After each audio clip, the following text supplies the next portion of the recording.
then probably make it quick with our records. Otherwise, it'd be like 6 hours if we're showing them all. No, I only picked 4, and I'm not going to pontificate on them. So yeah, these are just the core.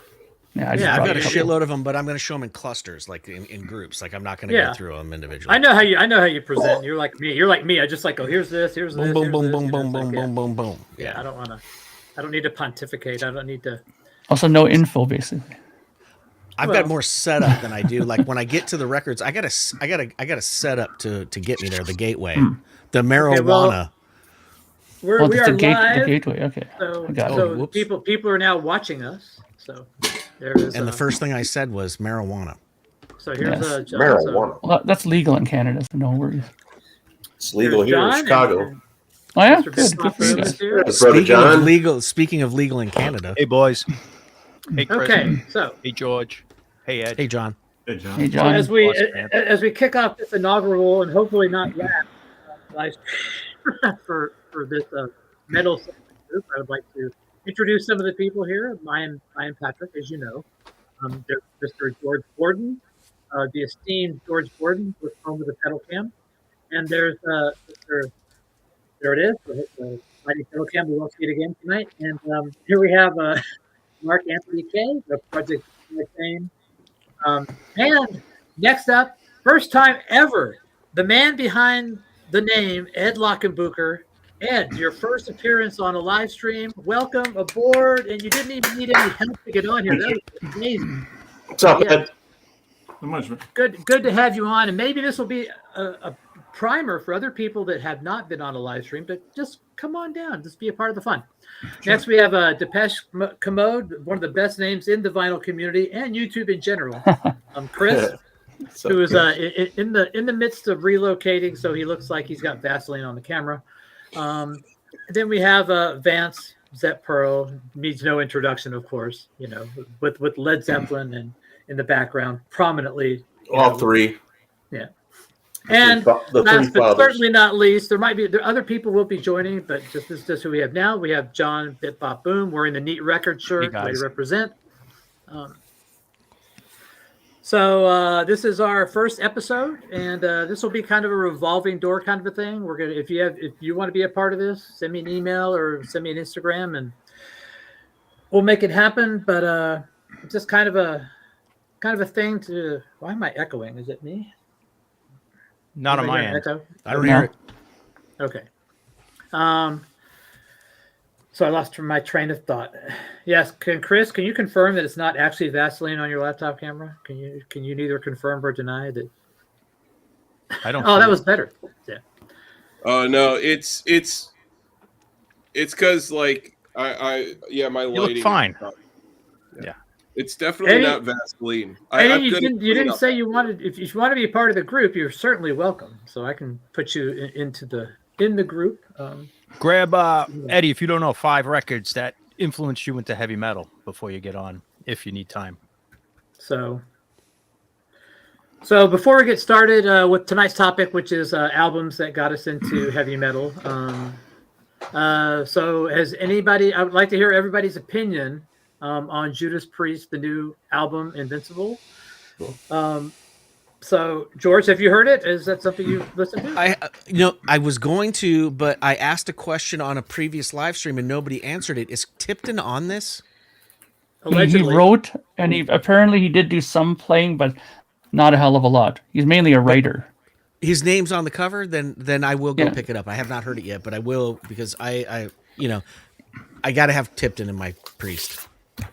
I believe I heard a interview with Rob on with Jim Florentine that said he was involved with 4 different tracks in the writing. Ah, okay. Yeah, that's a tough story with him, man. I really hope that he's doing all right. All right, Mark. I know your opinion, but for everybody else, please. I'll keep it short because I can pontificate very long on these things, but I will just say briefly that I absolutely love this album. I think it's one of the best things they've done in a long time. I mean, I loved Firepower, but this is equally as good in my opinion, if not better. I have it permanently in my car, and it'll stay there for a long time. It's fantastic. Well, then that's it. That's enough for me. All right. Vance, what is your opinion? I'm with Mark too. It sounds great. I think the last couple Priest albums have been pretty good. Angel Retribution, Firepower, definitely this.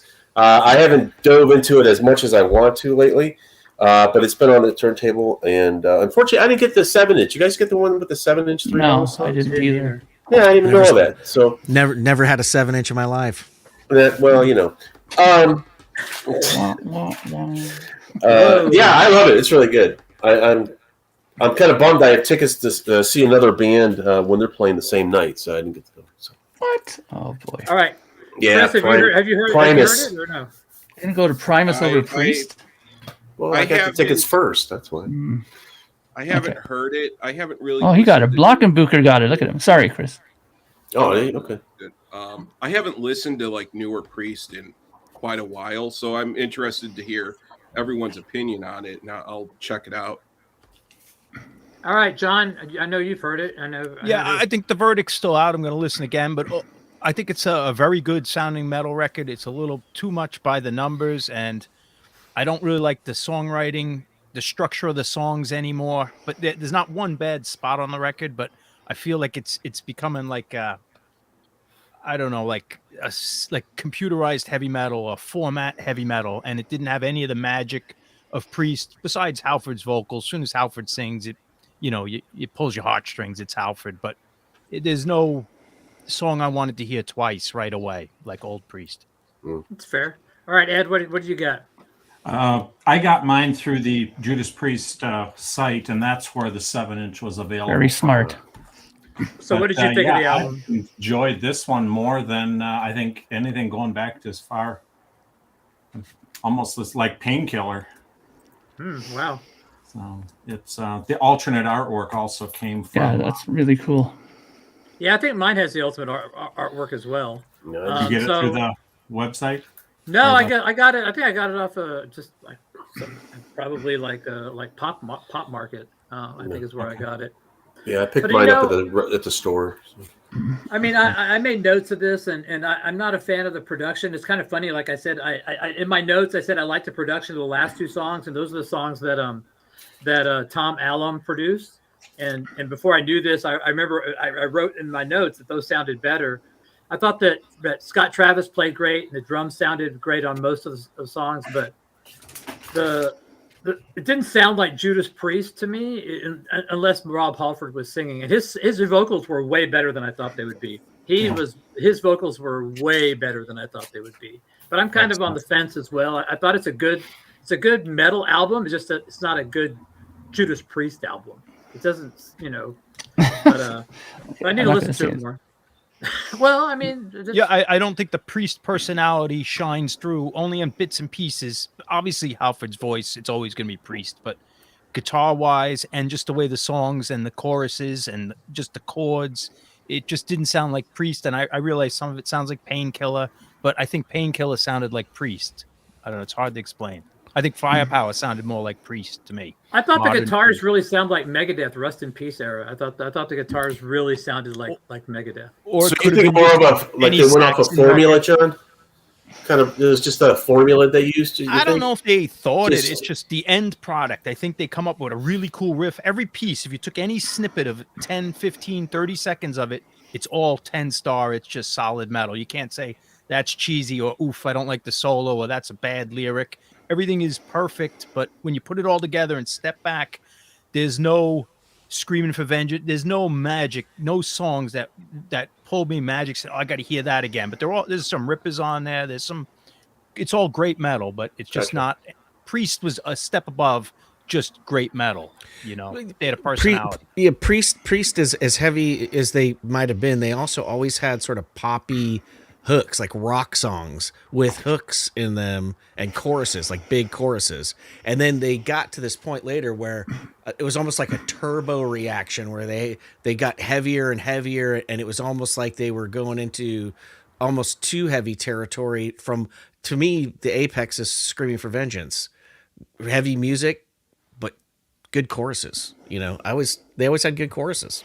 Well, the thing is, though, and Halford has said it himself, he knows that this one's going to be the second last. There's one more record in them, and that's it. They're not doing anything else after that. Now, they want to go out on a high note, and they're not. I don't think they're interested in doing any kind of pop related music at this point. They just want to do. They want to do like, heavy stuff. And the thing with Priest, I've always noticed, is that they always want to try to be current with the time. I don't think they're interested in going back and making a Screaming for Vengeance and shit like that. They want to move forward with their whole thing, Yeah, I just would say Firepower. I felt there was more chords and more things that were Priest-esque, and Firepower sounded like a Priest record. You could take Halford out, and you could recognize a good portion of it, not all of it, and you'd say that's Judas Priest. It's probably because there was more Tipton. If this record you took Halford out, you could throw in Biff Byford, and you have maybe not every song, but you have a Saxon record, or you have bits of Megadeth, or just pick your modern classic metal or power metal band, and you could switch it and you wouldn't know that, like, the riffs were interchangeable. But I'm not knocking it by saying that. That's how I feel. But I need to listen, reevaluate. I'm with you, Mike. I kind of, at this point, I think the Screaming has a few cheese knockers in that album compared to this, in my opinion. I mean, people might boo me for that, but Well, let's wait till we get into the onset of metal. All right, so the jury's out for some of us on the new Priest. So bring me up. So, all right, Eddie, hang on. God, this echo is like driving me crazy. I don't hear any echo on my end. Yeah, we don't hear it here though, Patrick. Yeah, I know, but it's just really driving me nuts. So I got to find Eddie. Hang on. It's going to be interesting because we have to remember too the era that we all entered. Grew up in it, yeah. Yeah. So, and we'll all go into that, but I mean, I don't know. Most of us we're all within like a 10-year range of ages here. I think, I don't know, give or take maybe. But that's something to consider when we start going into this. But that's the beauty of metal. Yeah. That's why it's everybody's personal journey, right? That's the thing that everybody has in common. It's a personal journey that brought everybody together. And like one thing too with I've been into metal since I was a kid. That's always been my go-to style of music. And metal in a lot of Eddie, ways. I sent you the link on Instagram as you do the group. So sorry.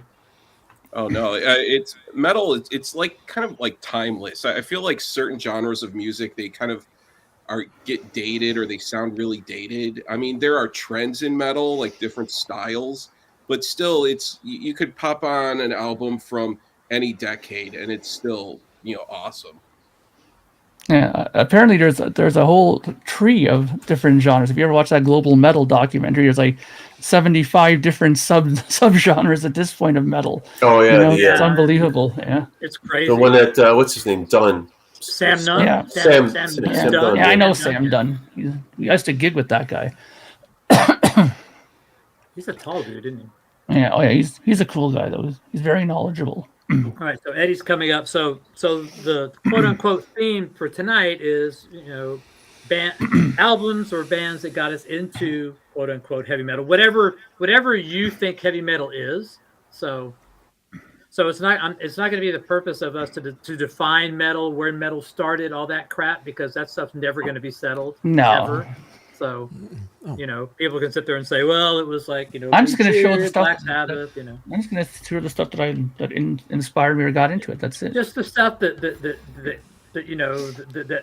got you into it. Yeah. So mine, I don't expect anybody's to be the same as mine. I expect probably at least one or two probably will show up in somebody else's, maybe, but because I have no idea what anybody else is going to pick, so heck, that's the cool part, So I'll wait for Eddie. Did you get the link? And hurry up, Roger. There's no other kind of metal besides happy metal. Yeah. Happy metal, huh? There's no I mean, because for me, it was a transition from 70s hard rock into what I considered to be metal at that point, So, I mean, that was my journey. I mean, I could sit there and say, Van Halen, his first album. Eddie. What's up, Eddie? That's exactly the path I took too, Patrick. It's like, that's why I have a presentation about it real quick. So I'm going to go first since I'll bite the bullet first, and then that way I'll set the bar very low. So don't you mean bite the bullet belt? Yeah. I'll be the sacrificial lamb, and if things get really bad, George, just go to pedal cam, okay? So All right. so I'm going to put these in chronological order. I think these are. So the first one would probably be Kiss "Rock and Roll Over." I was. You want to make yourself big Yeah, not really. as each person goes, maybe. So "Rock and Roll Over." This was my last Kiss album that I was really into before I moved on. But I moved on to, I think, like Ted Nugent and Rush after this, and then it kind of just led on from there. But I was a huge Kiss fan, as I think probably most of us were, and this was to me the last great Kiss album before I kind of quote unquote grew up. Is it me or is he frozen?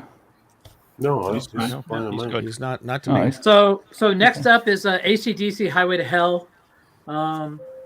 This was what, 78, 79.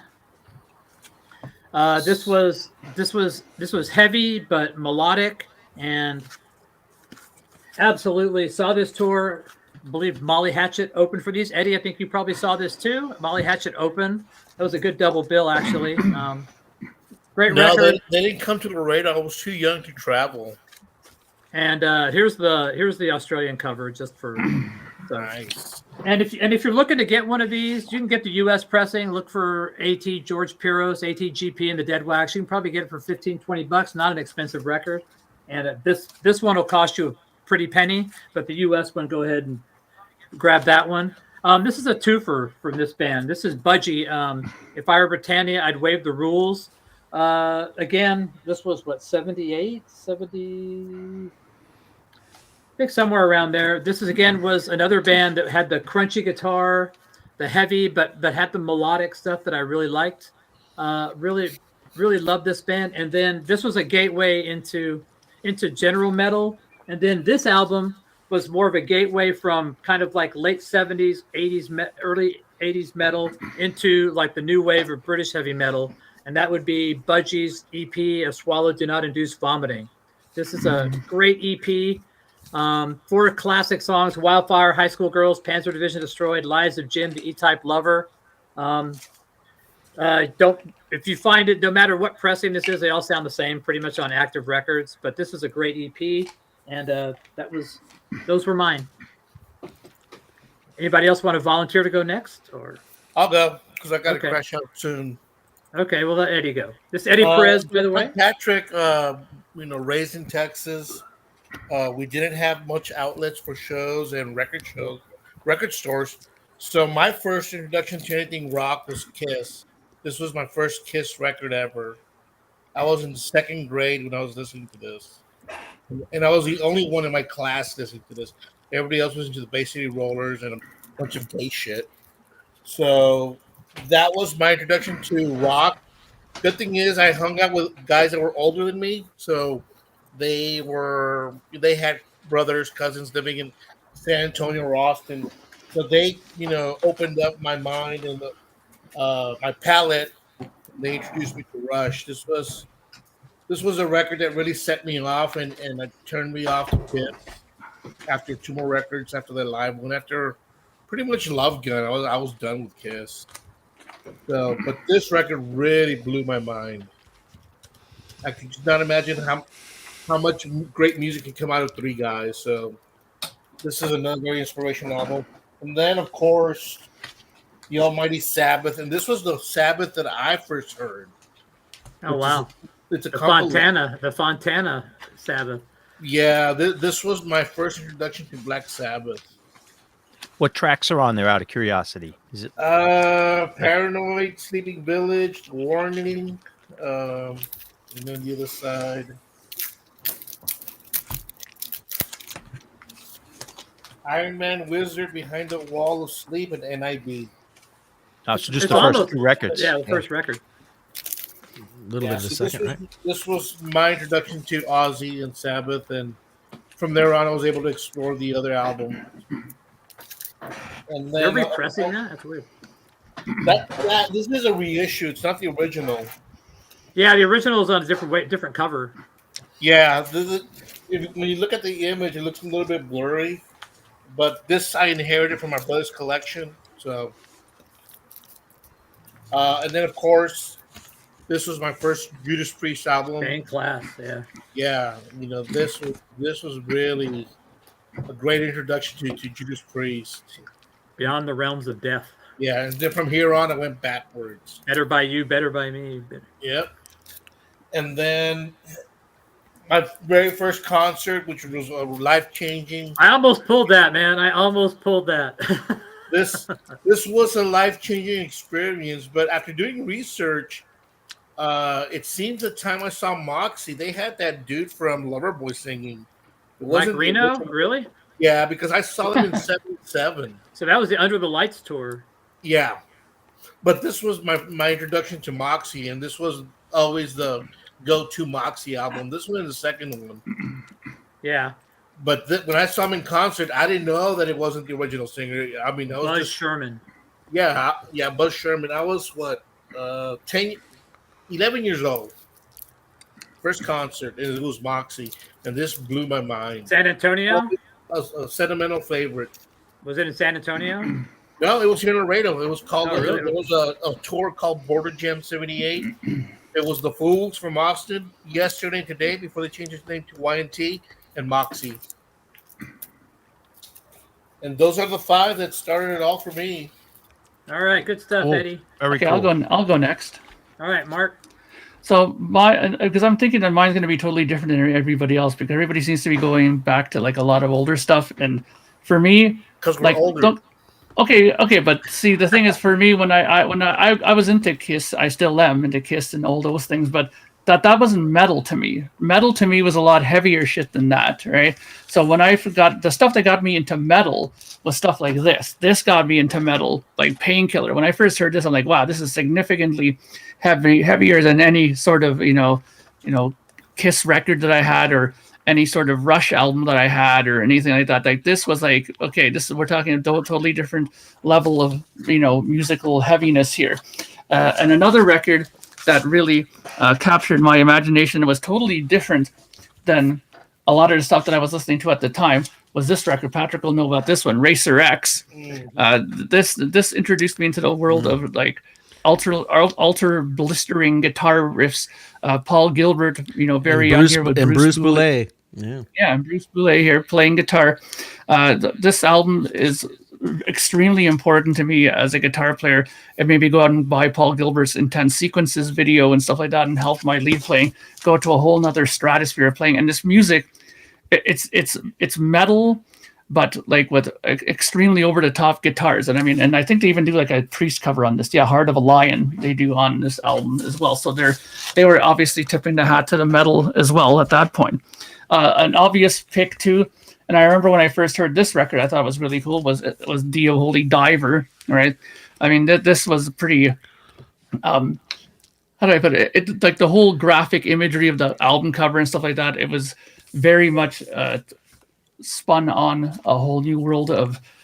Imagine, with the lyrics, Holy Diver, you see the priest in the water and stuff like that. And the music was pretty cool too. Dio's lyrics are always very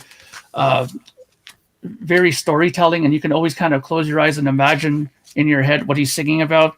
And that's one thing that I've always thought that good metal did as well, is that you can kind of close your eyes, listen to the lyrics, and know what's going on, or what they're trying to think about. It's a perfect album.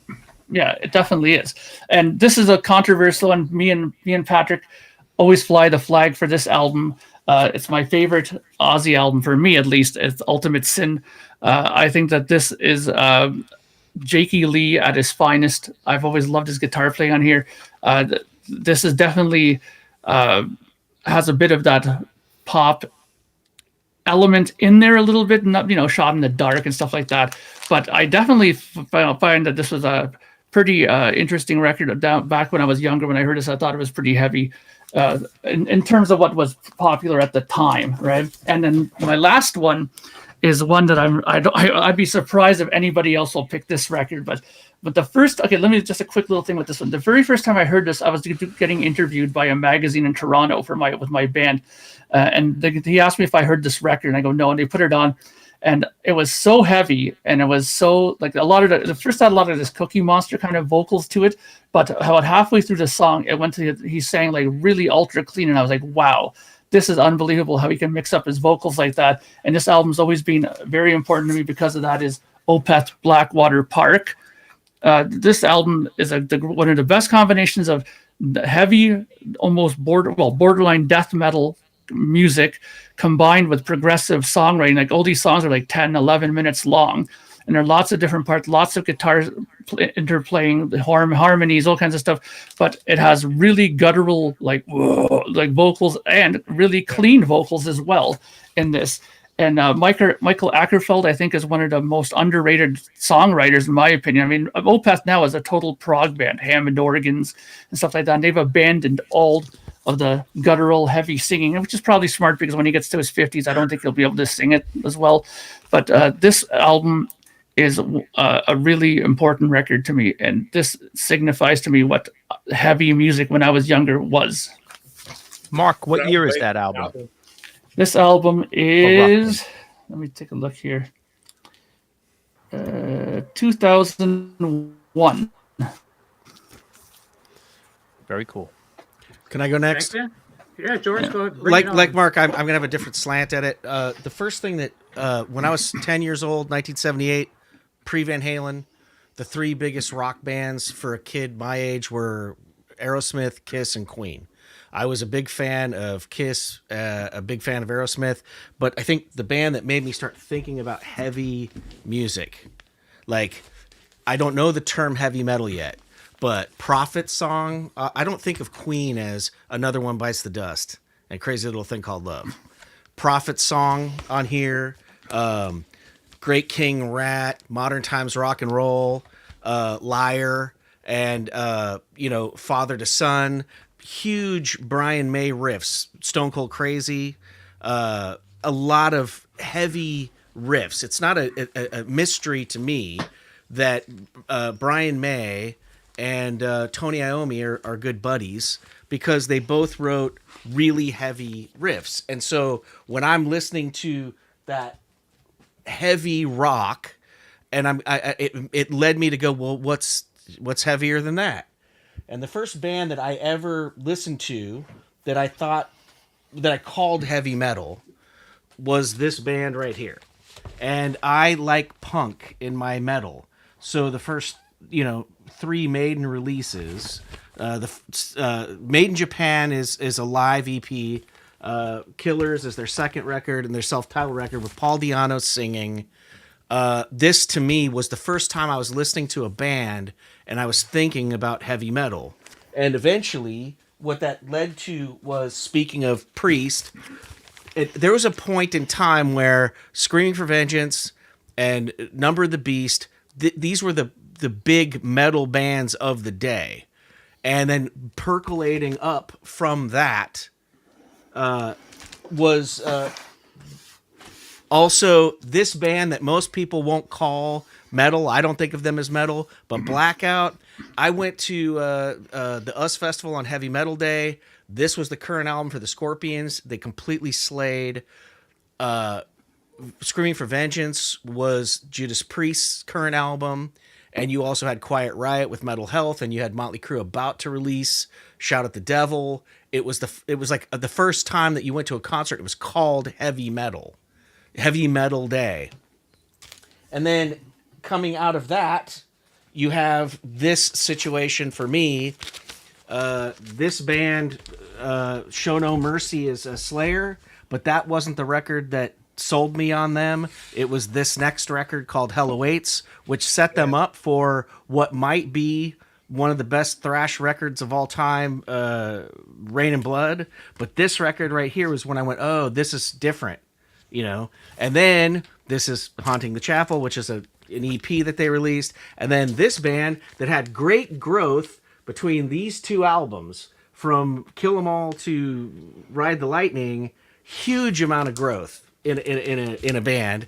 And then later in the 80s, Anthrax released this record, and when it came out, it put Scott Ian into a place where James Hetfield's the master of, metal thrash riffs, but Scott Ian on this record really took it to a different level. And it comes after a record that wouldn't be released today called Stormtroopers of Death. I'm not even going to say the title of the record because it's, racist, but the heaviest riffing metal with Billy Milano. And then, to bring back the bass player, Dan Lilliker, who was originally in Anthrax, to bring him back, and Charlie Benante, who arguably is one of the best metal drummers of all time, who's playing Pantera note for note right now.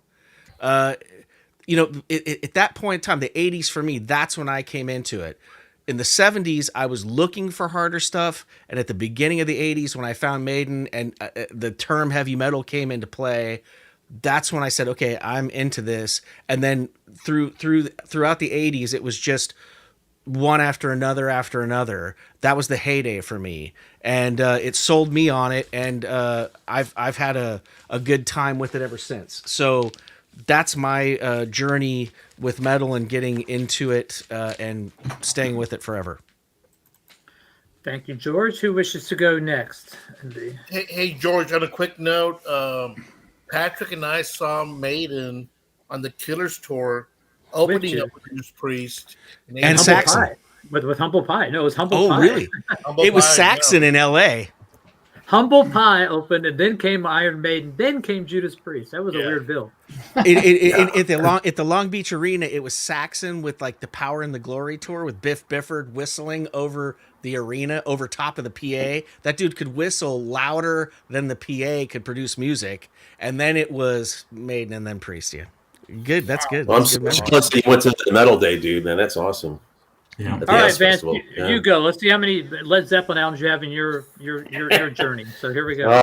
You guys, all right. Well, my background is 10 years old. I get my first record in 1977. I'm 10 years old, so I didn't know nothing about heavy metal or anything. But the first record I ever got was Kiss Alive. This is it. You can tell by the ring wear. It was hard. It was, at that time, heavy metal too were like some of the bands George mentioned. Aerosmith was considered heavy metal. Ted Nugent was considered heavy metal in the 70s. Yep. So this was the hardest thing that I had, first record I got. So with this, going in, picking up all the Kiss records, growing up here in the Midwest, I got into a lot of the Midwest, AOR stuff, the Styx, the Bostons, Cheap Trick, Pink Floyd, got into that. So around in the middle of all that, I heard this song Godzilla off of this, which was totally captured my attention on that. The riff, just the whole theme of it. I loved Godzilla as a kid anyway. But the harder stuff didn't come until about 1980, I'd say. And I couldn't tell you which one I heard first, but it was these two albums right here, AC/DC's Black and Black and British Steel from Judas Priest. These were two of the hardest albums that I would pick up. And then just, hard rock, broke away from the stick stuff and got into that. Another album that I picked up around that time, I loved the Too Hot for Handle. Lights Out were on FM radio here. UFO's Lights Out album was another one I got into around that time. So this is all 80, 81. Another one here, I had a buddy, my buddy Mike in school. His brother went to take him to see the Black and Blue show. So, he came back with the T-shirts. Everybody's talking about the T-shirts and going to his house, hearing the record. So Black Sabbath's Heaven and Hell, it was another big, probably more heavier albums I had outside maybe AC/DC and the Priest at the time. So we're like 80, 81, getting into stuff like Saxon's Denim and Leather was a big album for me as well. Def Leppard's High and Dry. And then obviously I didn't discover Maiden until Number of the Beast. And then had to go backwards. So again, that's just typical Midwest stuff. And then, of course, around that time is when I got Zeppelin. So, and that must have been a shock to go backwards from Number of the Beast because all of a sudden the band sounds completely different. It's different. Yeah, it was a style was different. Yeah, it was interesting. I was like, wow, this is totally. And then I didn't know nothing about two singers. So like I said, I mean, and I didn't have any older brothers or sisters, anybody really influenced. I grew up on rock radio here in Chicago, so that was my guide. And then just friends I hung out with. I had a friend that was a Kiss fan. That's how I kind of I'd go over here. He had a record. I got into them. That's kind of how I shaped it. After that, it all blew up. I kind of stopped there, but then you just discover in Van Halen, Metallica comes out. More Priest albums and stuff like that. And then it just gets heavier throughout the 80s. Motley Crue.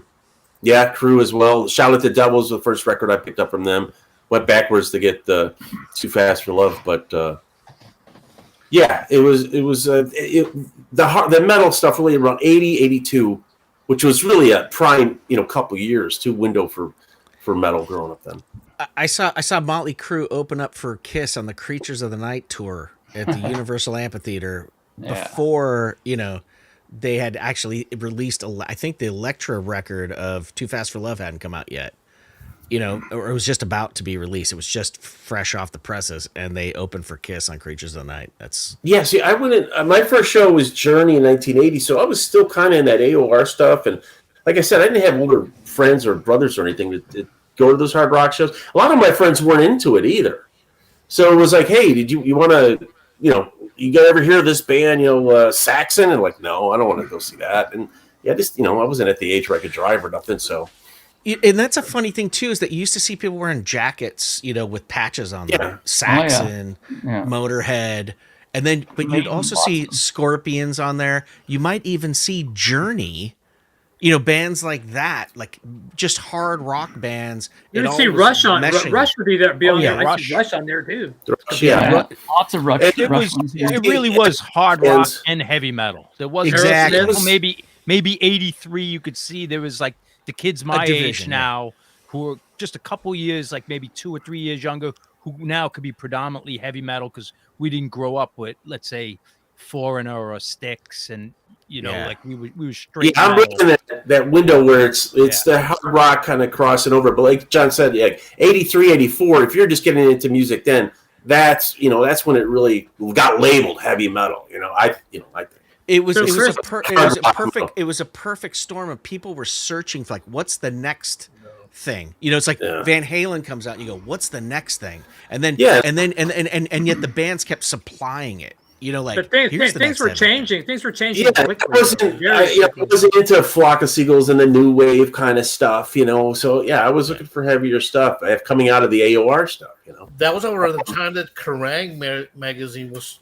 Or started carrying it, and that really opened up the floodgates to other stuff. And the first Kerrang has Malcolm Young on there. It was 1980, and the amount that changed from 80 to 81. And in like 81 to 84, it was just a world of difference. What happened in the hard rock metal scene, and that's a crazy thing too, is that Malcolm Young gets all kinds of credit now for just being a solid player. I meant Angus Young. My mistake. Right, but now that you said Malcolm, back in the day, nobody wanted to talk about Malcolm because he wasn't doing solos. You know what I mean? Like that was another thing about it too. Yeah. It was almost like gymnastics. The guitar player that you wanted to concentrate on was the one that did all this crazy stuff, but then the guy that held the band down, like Malcolm, we should let the others show their stuff too. Malcolm is my my favorite job in all rock and roll. Like if I had to choose one job, Malcolm Young had the best gig. Enough pontificating. Let's let the next guy go here.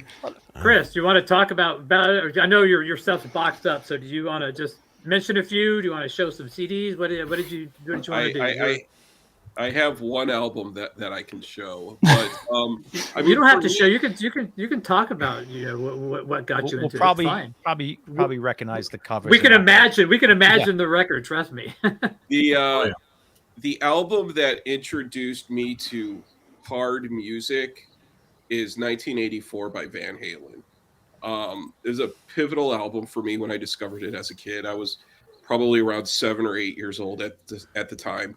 I think every song on it was just a massive radio hit, and there was that element of humor to it too that I always thought was entertaining, like with the "Hot for Teacher" video, which would probably not be acceptable by modern standards.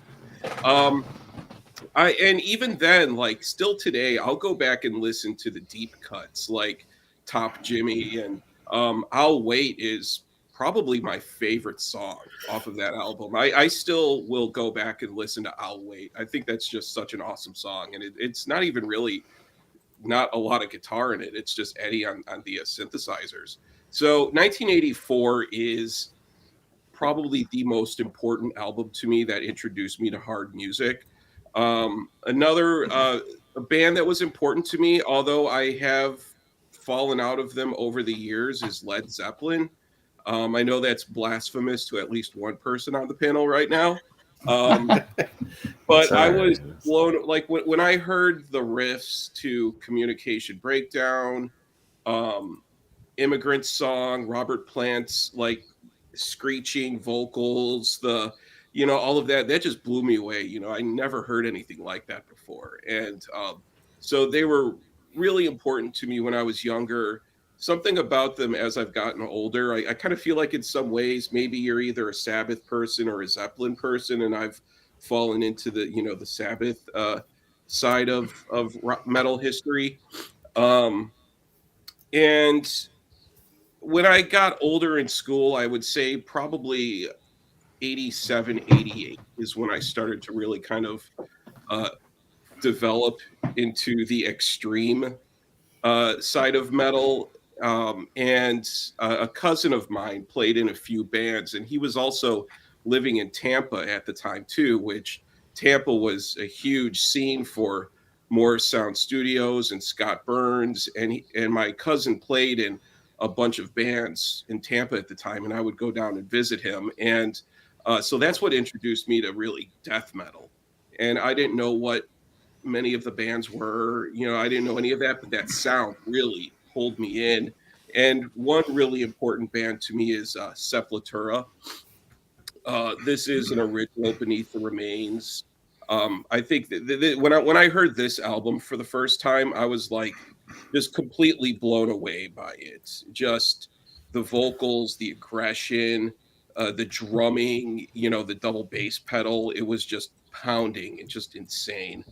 I still could listen to it from front to back and just absolutely love it.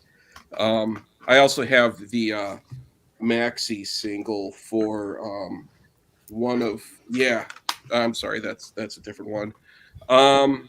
Another very important album for me, or a band for me, is Slayer, Seasons in the Abyss. I have the flag hanging up on the wall behind me. I see that. It complements my bachelor pad lifestyle beautifully. On MTV, the video for War Ensemble, I had heard Slayer before, but Slayer didn't click with me until I saw the video for War Ensemble, and just the way that video was edited, and it's just just black and white live recording, and just sort of that strobe effect with the lighting and the guitar playing with Hanneman and King. Slayer is just such a massive band, and I mean so important for everything that's influenced what I listen to, and I think they're one of the most important bands in all of metal ever. But Slayer. Yeah, that's all I've got for right now, unfortunately. Hey Jeff, welcome Hey. aboard. Hey, Jeff. What is happening? Okay, We lost so Pat, I Jeff. ate. I'm done eating. all right, you're good. So John or Ed, you want to go next? Who wants to go? Ed, you go. You look like you're chomping at the bit. You got a record in your hand. I got a record in my hand. How about that one? That's a good one. Definitely a record that pulled me into metal. I didn't get into the real heavy stuff until, I don't know, 82, 83. I was 16 years old when this thing came out, and definitely was something that pulled me in. And I went back on them, And then to touch on a comment that John said, this was the first one I bought of theirs. And then I was familiar with Peace of Mind, but then I had to go back on all the other ones. I was not familiar with them. There was nothing in my area playing that. at the time in the late 70s, early 80s, I was living in Europe, and all the metal I could get was what was coming off the boats in the North Sea off the coast of England. They didn't play any of that on the radio stations over there. And a nice other heavy one that really, really hit the spot with me. They're trying to avoid the glare. This one here. My goodness, did this come along there when that first riff from Fight Fire with Fire? It just set me off into an entirely new avenue of music. At the time I bought this one, I was also familiar with Kill 'Em All, and I have these original Megaforce records from the day, still today. Somebody was asking about Manowar. Look, he's got Manowar right behind him. Manowar's right there. Somebody there. It's, Manowar forevermore. Music for Nations. I think that's 1983 or something. Jack Panther. Yeah. Now here was something, Patrick, Great you band. the EP I had too, the 1983 EP. This was something that some buddies and I picked up on. He had the EP, and we played that thing to death at parties. And then I went looking for something more from them and found this one. Is that an original? Is that on Combat or Bonsai? What's that on? Is that on? That's an original. His pictures mirror in reverse. All right, how do I fix that? I have no idea, but There is a way to do it. It should say there on there. We can worry about that later. Is that on Combat, Ed? No, it's the Azra Records, same as Ironworks right there. It is mirrored, isn't it? Because it looks funky. We'll figure that out. Video. You don't have to worry about it now. Don't worry about that now. Yeah. Background now. There's got to be something here. I think we all know what that album looks like. So, but yeah, no, that's an original. And not to leave out something that got me Fate's Warning. Oh, good. Yes. That I was a big prog fan. You know, this I album love these came out guys. in 1986, and this album just blew me away. This was something I picked up based on the cover. None of my friends were into this stuff. I think that might have been a little more than just raw guitars and stuff like that. But this one here was something that I could put on and play 8 times over every week. Definitely a record that showcased intricate parts of music and compositions and everything. You know, the song Exodus to this day is probably one of my all-time favorite songs. And this one definitely is one of my top favorites of theirs. Last one I'll show is, who can forget this one? Yeah. Awesome. Fast as a Shark. Where High D, high do, high da, right?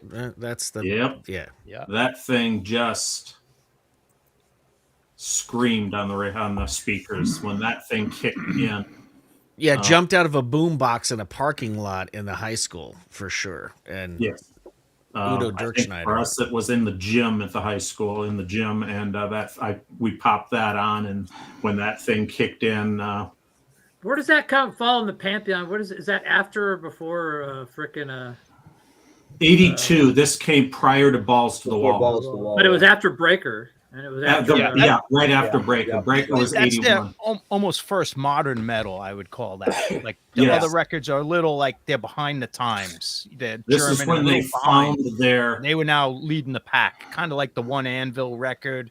Like certain foreign bands were always behind America and England, and then they had a cutting edge record. That's a massive record. Yeah, but with Number of the Beast and Scream for Vengeance, I think already out. That record was like underground at the time. It seemed like, right? It was like import, wasn't it? Yes, that definitely. The only places you would hear that, unless you were a deep metal head, was on the metal shop shows on specialty shows. Metal Shop. No, not even on the Metal Shop was playing more mainstream. If that was even, I don't even know if that was around that early. No, that came out around late 80s, I think. 84. Yeah, it was later. Yeah. Heavy metal records rock. out of Like England. you really had to be in California, Chicago, New York, certain Boston, the urban The big areas markets. to know about Accept. And that's another thing about what's so interesting about right now is like YouTube and the internet and stuff is you didn't know 90% of these bands that were out there because it was at least It was regional.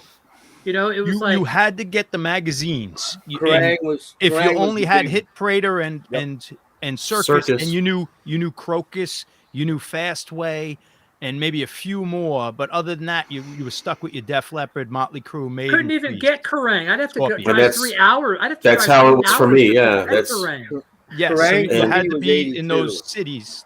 Yeah, Kerrang was 82. I was a sophomore in high school, and I ran into this like sort of boutique record shop, and he had the first edition, the first editions I saw. I'm like, oh man, that's where it was at. John, you mentioned Circus and Crawdaddy and Cream and those magazines. Yep. They were all just Kiss and the stuff Van of Halen, Scorpions. Yeah, you might hear about Judas Priest. It was all the bigger. Circus became a little bit heavier. Then came Rip magazine. Yeah, That those was were later great on. magazines, but if you wanted to get to the second tier, it was tough. Yeah, so where I lived, I wouldn't get to hear it on the radio because they were playing freaking 1940s war songs, and there was no FM radio where I lived at the time. And like I said, I did drive 3.5 hours just to buy a record or to get a magazine.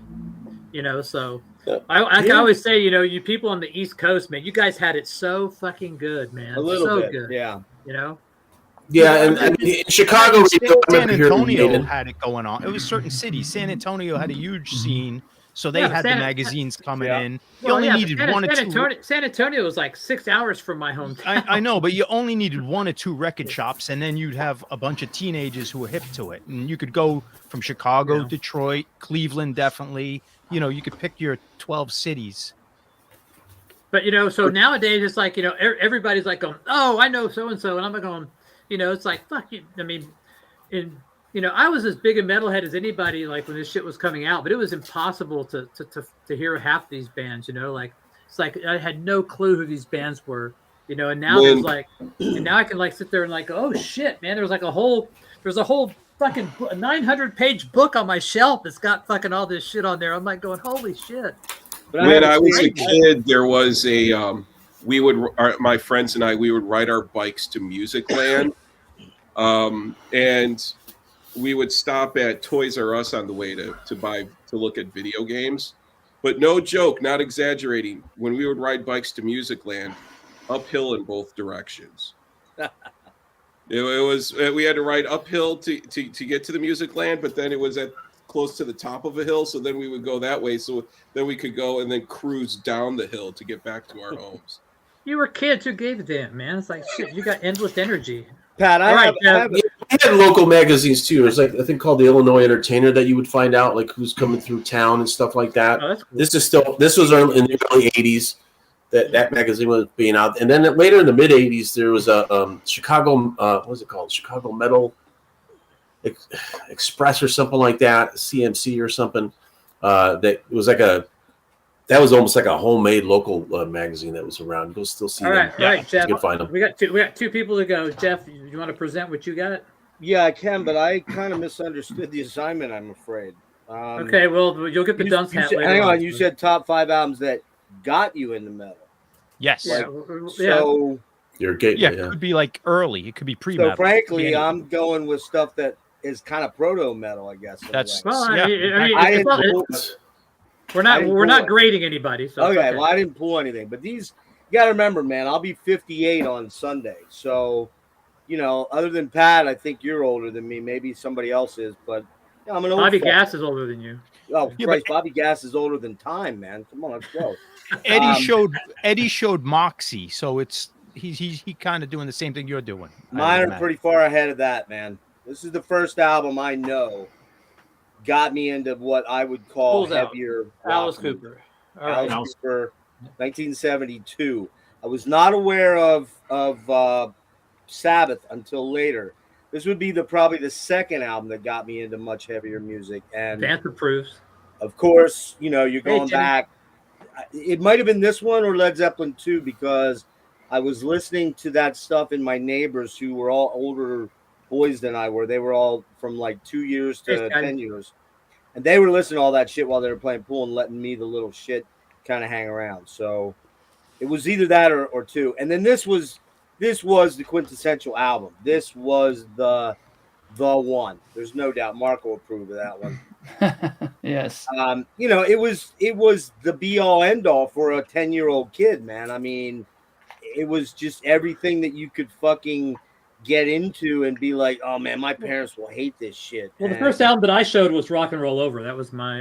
there you go. That was my first one I bought with my own money, but this was the one that my buddy Tom Vernelli, who lived down the street, was like, dude, you got to hear this, man. You know, we cranked it on his stereo because we couldn't play it in my house, and man, that was a game changer for me. And then I would say this is the real first modern metal album that I got into in 8th grade, maybe 9th grade, going into 9th grade. Judas Priest Unleashed in the East. You know, I'd never heard anything like Rob Halford. Yeah. He was just the shit, still is for the most part at this point. Although he sounded a little rough on this tour, and I kind of jumped out of sequence. This was the next one, and this is the be all end all album. This is for John because I know John loves Rush. And Yes. and you know, this is the greatest album of all time that's ever been written, recorded, released. There's no. That's argument. absolutely correct. I can't Yes. get past the naked man on the cover. Well, I'm sure my mom thought, what does my 13-year-old son have an interest in that naked dude's ass for? But who knows? You know, I was a weird kid. So those are the albums that got me in that. All right, John, you're gonna bring us home. Here we go. It's about Apollo and Dionysus. Yeah. So I'm a hair younger, not than all of you, but so 2nd grade, I was big into the Village People. Kiss, I had friends into Kiss, but like I kind of thought of them more as superheroes. I didn't get into Kiss until like 1980 after. But what am I doing here? I guess the first rock album would have been 1980. I think it's 4th grade. Back in Black came out, and I switched. I went from Village People, and I was listening to Casey Kasem from like 79 to 8, you know, that era, top 40. And then I switched to FM rock radio, and that's where I discovered like Aerosmith, The Who, Led Zeppelin, of course. And then Back in Black came out, and I went to the store with my mother, like a department store that had a record section, and I had my own money, and Back in Black was $7.99, and I saw this album for $5.99, and I only had money for this one, and I bought this. And it was a better record. I realized that, but I knew I bought the wrong one. I wanted Back in Black because that's the songs the kids were talking about. But I love this record, man. Go Down and Dog Eat Dog. Just it was unbelievable. And then I think I'm going to show 6 because the next AC/DC I bought was Dirty Deeds, and this is the cassette I bought. Released late in America. Released late. But I had Back in Black. It was dubbed. I borrowed a record, and with the tape recorder, with like a Radio Shack tape recorder, one speaker with the microphone, I taped one channel off my father's stereo Back in Black. So I didn't buy that till a little later. So I loved AC/DC, but the band that I would say was my favorite band was Van Halen. I had older cousins, and this is now 5th grade, and I was a Van Halen freak. Dive It Down came out, and I bought this and Dive It Down basically, and then I got the other two. But about a change in quality from Diver Down to that. It's like, and then rock had this one too. Yeah, like, Van Halen. If you go backwards with Van Halen, it got better, which is yeah. I was glad I got Dive It Down. Anything's better. Got that one first because I loved it as a kid. I just played that record over and over, and then all the other ones were way better. But listen to classic rock radio, and you'd wait for these songs, and they were still playing Blue Cheer and like Steppenwolf. But I bought this record, and I didn't have a turntable yet. I was still listening to a tape recorder or my father's record player. But I put this on my father's stereo, and he didn't have a great stereo. It was just, he had nice speakers, but it was just cheap. But to put the needle down and hear A Whole Lot of Love, I can't explain. I mean, you guys will understand. The feeling I had that I own this record and the power It still moves me thinking about that. I could picture exactly where I was in the room, putting the needle down, and I didn't have the volume up too much, and I couldn't believe I actually owned this record. It was a great feeling. Especially the orgasm section, John, right? The orgasm. Yeah, I didn't even know about that. We didn't know that, but we're like, what is this? The guitar is awesome, but when Bonham kicks in and the drums come in, it's just a massive sound that I owned, like the feeling of owning the record, and it was amazing.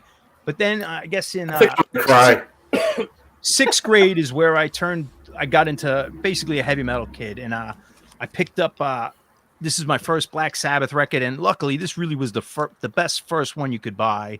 It's the double album, and it's got really all the best songs off the first 6 albums or whatever it is. And by 1980, Ozzy had come out in 1980, and I knew people were talking about him, and he ate the pigeon, and I knew Crazy Train. And at this point, I started buying Maiden, and I started getting into metal. But I'm going to show the Ozzy record, even though I may have had Maiden before, because I bought this probably in a year or two, not 2, but a year later. I ended up. It was a dove, John. It was a dove, not a pigeon. I thought it was a bat. Give him some credit. Well, no. It was bat was later. Alice ate a bucket of. Alice Cooper ate a bucket of poop. There was all these rumors. Oh yeah, all those. I know the truth now, but when you're 15-year-olds, oh yeah, I still thought Mikey died from eating. You hear all that shit? I heard that like I heard that Mr. Green Jeans was Ted Nugent's father. But by 6th grade, by the summer of 6th grade, I now had my denim jacket and I painted Black Sabbath on it. And from 7th grade on, I was a metalhead. And in New York, growing up, there was like by 82, 83, you go into any record store, you're going to see the Maiden and Priest everywhere. Those posters, the albums, they just stuck out. Best album covers of that decade. And the older kids would have the concert shirts, and metal in the suburbs and all around New York. There was always packs of kids, and you'd always see the metalheads. And then we discovered the local radio station Metal Shop. So I was here in Man of War and Accept and all the Anvil, all that stuff young. And you'd read the papers, and I wouldn't know the bands, but they would all come through New York, so you'd hear the names of them all in like 82, 83. But that's when I got in full force metal. Yeah, you remember with Number of the Beast, man. Remember Number of the Beast? Nice. Everybody was saying that Iron Maiden were devil worshippers, and you can't go to those concerts; they're evil. Yeah, I didn't get too much in New York. There really wasn't that Christian backlash. Oh, we did. At least in my neighborhood, in the working class neighborhoods, we didn't hear it. We did. I definitely was around there, the devil stuff, but no one had any problems in my circles, like my parents or anyone. That was big around here because Donahue's show was here, and he had that on. And yeah, the whole Satan kind of shit up. Yeah, I kind of remember that for the years chat. Later. For the chat, does anybody want to clarify who Mikey is and what pop rocks are and why Mikey might have died from pop rocks? Does anybody in the chat he likes it? Hey, Mikey, he likes it. Life cereal commercial, kid, right? Yeah, no. Pop rocks, you put them on your tongue and they start clicking and crackling. They were and awesome, if you drank some soda, it would like foam up in your mouth and everything.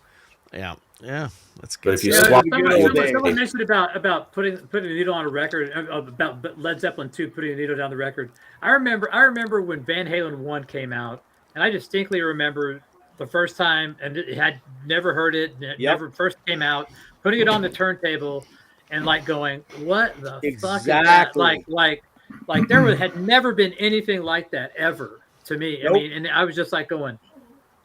Yeah, you're like that. This? It's like you're like that can't be a guitar, man. There's no way that's a guitar. Like, there's no way. Well, and what's also awesome about the Van Halen record is that after that backwards horn sound comes through, the first thing that you hear is bass. And it's got like a bit of distortion on it. You know what I mean? And then he hits the above the nut of his guitar, and then they go in. It's. I thought that was a piano. I thought that was a piano. No, it's a guitar thing. That's guitar. That's kind of what Tom Morello does, right? That shit. Up in front of the nut where the. he got that from Page because Page would stretch. Oh God. I'm telling What's funny though it's like 2 years earlier. I had the same feeling when I played the first Boston album. Honestly, I remember putting the first Boston album on. Killer album when it first came out, and like going, this is way different too. I mean, it was very different. I mean, just the production, everything about it was different. Well, yeah, exactly. I- Tom Scholes, that production was just, and nobody had done anything maybe quite like that, except for maybe Queen, maybe perhaps. And you had the Brad Delp vocals, and it was. I almost thought to show a Boston record because, as much as Eddie Van Halen got all the guitar players doing crazy stuff, but the sound and the production was really Boston. That really compressed, perfectly in place. Everything sounds good, and everything. Rockman guitars. Yeah, that's Tom Scholz completely. Yep. Oh, yeah. That Boston record, if you read enough articles and stuff and liner notes of the new wave of British heavy metal, like bands and reissues, Boston was a massive influence record to the hard rock guys in England come 1979, 1980. It was hard to get a Marshall to sound like that. Well, that's and Eddie Van Halen was the next person to do that. Like Tom Scholz took the whole, and only Mark knows what I'm talking about, to take that kind of a sound and condense it down and make it usable is really hard to do. And nobody until Tom Scholz did it, and he had to use all kinds of gimmicks.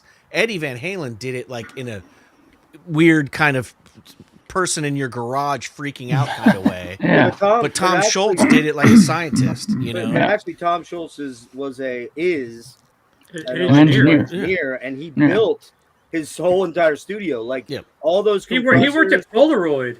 It's compressors and limiters and delay. Kodak, actually. If you buy a Rockman product and you're a guitar player and you plug your guitar into a Rockman device and you play a chord, it sounds like fucking Boston. There's no way. It's weird because everybody goes, well, if you play somebody else's rig, you just sound like yourself. Not if you're playing through a Rockman. I agree. You sound like Tom Scholz. Exactly like Tom Scholz. Well, what's interesting to make note of too is that Make me big for 1 sec. Oh, do we want to watch that? This is me at Christmas getting my Rockman. With the Tom Scholz hairdo. Oh, dude, you look like Tom Scholz. Holy shit, you are Tom Scholz. Nice, you look like Tom Scholz. Nice. Or Nigel Tufnell, for whatever his name is from Spinal Well, I was gonna ask. So we're all. I think Pat, you're probably the oldest guy, right, amongst us. Probably. He worked for Polaroid. Totally. I just looked it up, Mark. You're wrong. Yeah, it was Polaroid. Patrick is definitely the oldest guy. But what I was going to ask was, I mean, I'm like I said, George, how old are you? 12. If you mind, No, I'm 55. 55. All right, so we're all in that range. I'm 58. Pat's really old, but other than that, 72. But I'm wondering, like, when I just rented him a walker for the fucking weekend when we go to the records. I actually use one of those right now because of my issues. But I was gonna ask, like, when did you guys start growing your hair long? Did all of you grow your hair long? Oh yeah, still have my hair long. Well, 16. Me was summer of 6th grade, but it wasn't long yet. But that's when it started. As soon as I left Texas, as soon as I didn't have to have a real job. So yeah. What does long mean though? Like I had long hair down to my shoulders. Over your shoulders. So it means you skipped your haircut. Maybe 4th grade. Back a little bit. You know what I mean? I wore my hair down to there since I was like probably 7. But I mean, like once I didn't have to have a real job, I grew my hair down to my ass. So yeah. Because if you remember. Once I started working, I cut it. Remember, but if you look at the 80s, or I'm sorry, the 70s bands like Angel and some of those like pomp sort of bands like that, Geddy Lee in the mid 70s, excuse me. It was the angel wings, the wings hair they called it, like this. No, it's called feather. No, it's called feathers. It's called feather. Yeah, my hair was feathered. My hair was perfectly feathered. You carried the brush. You carried the brush in your back pocket. Yeah, you had the brush. That's right. Yep. Came from Charlie's Angels, I think. Part in the middle, and then you got the feathers going. Oh yeah. There you go. Yeah. There's Rico Suave there. Yeah, a lot of thing going. Not quite the. A lot of moose, and a lot of blow drying. I had an Aerosmith shirt on there. Hated it. I hated metalhead. Everybody remember rolling back the brush and then for sure hitting the blow dryer on there, for like I still do that. Oh, God, I don't miss that at all. We never did the blow dryer. I always was I never running did the blow late. Like dryer the either. kid, my buddies were beeping the horn, getting to school. Like just You go ran with the out with the hair. wet hair look in the school. That's when you got to the value of just letting it all grow to one length and tying it back. You know, Yeah, just that's and how it not, is now not, for not me, thinking yeah. about it. Yeah. I could never grow my hair out because I kind of get more of like the Jeff Lynne thing going on. But then it just all started Curly. falling out. You get a fro. Get a I've fro. never experienced the glory of long hair. I'm trying to find a picture of me back in like 8th grade. I have one somewhere. You Ed, kind what's of have interesting long though- What hair. are those box sets behind you, Ed? I see those behind your left shoulder. What are all those box sets? Just out of Jeff, you curiosity. kind of already have long hair right now. Right there. I do. Right there, yeah. I Those do. are just ring binders. I was. Oh, okay. I thought they were box sets. I was Yeah. gonna go I with. brought the vinyl up from downstairs. Everything's downstairs. Okay, I got you. All The right. funny thing is, a lot of the time that I was out meddling, so to speak, that's what I looked like there. Hang on. Who is that asshole standing on the left side of the screen there? I Is have that no Geddy idea. Lee? I don't know. These guys wanted to And stand. Alex Lifeson. The weird thing is, they wanted to stand next to me and have their picture taken. It was really bizarre. I was Yeah. like, Dude, are you short? How tall are you? I'm very short, man. I'm That's you Okay. standing next to the two of the worst musicians in the history of the world. 5'7.5". I'm very short. Okay. Don't start, Mac. Don't start. What is that? Deep Rising? Yeah. Deep Nope. Rising. Okay. These are not records right there. These are laser discs. Laser Remember discs. Oh, those? wow. Yeah, you know, I'm trying to read backwards. It's like a chore. I'm like, oh, Yeah, Look I how gotta shiny- figure out where that setting is. If anybody knows where it's at, let me know. Look how Look, you know where it is? It's look. You know where it says "Stop Video"? There at the bottom of your screen. Yes. That little arrow that's pointing up beside "Stop Video." Click on that. click mirror my video. And you see how shiny that cover is? It's totally There we unlike are. There we the- go. Now we can There we see. go. There. Yes, there we go. Sweet. Good. I was Wow, getting a now it's headache totally trying to read different. that. Yeah, it is. You're in a whole different room. Man. It's a laminated Dude, cover, you got unlike what hardline Chad's back there. doing now. Fuck yeah. That was like the evil Ed, like from Star Trek. Dude, you got Hardline My Cherie back there. Show it to Mark. Go get Hardline. Go get Hardline. Hot Yeah, go Cherie, get not Hardline. Yeah. not my Cherie. Hot Hot Cherie. Cherie. Yeah. Yeah, go get it. Yeah, I Mark. went, will to, get I it. went to high school with Yeah. Joey Joeli, man. We're good buddies. Joey and I. We can also see that Joey and we can Johnny. also see that Sabotage album back there I behind. want us. to see Yes, Mark sir. freak out when you show Hardline. You're making me I have- hot. I have 4 crates. Yeah, of no, the Hardline. No, to the left. To your But- left. That one. Oh, Yeah. oh, Yeah. look at that. There we go. Here we go, Mark. This is just for you. Hold on. What the hell? Wrong person there. There you go. Are you There we feeling go. it? What a There you go. classic. Mark, I went Yeah. to high school with Johnny Joeli. We were. What is good that buddies hard in line? high I school. don't know what that is. Neil Sean neither. plays on John, it. you have to buy it. Yep. You need to buy it. It's a classic amongst the Patrick Street. I know you've heard one song off of it, not for sure. So yes. I guarantee And this- you know the song Hot. What about the Sabotage record? Which actually isn't their song. Hot Cherie is not their song. Yeah, it was done by another Robert. guy in Canada. Yeah. Danny Spanos. Something Spanos. Yeah. Coney. When did Coney hatch? No, it was Danny Spanos was his name. Okay. I thought I'm it was surprised Coney nobody brought up Riot tonight. Well, I mean, Riot to me is metal. I didn't so get that into would them kinda till be later. the- Hatch.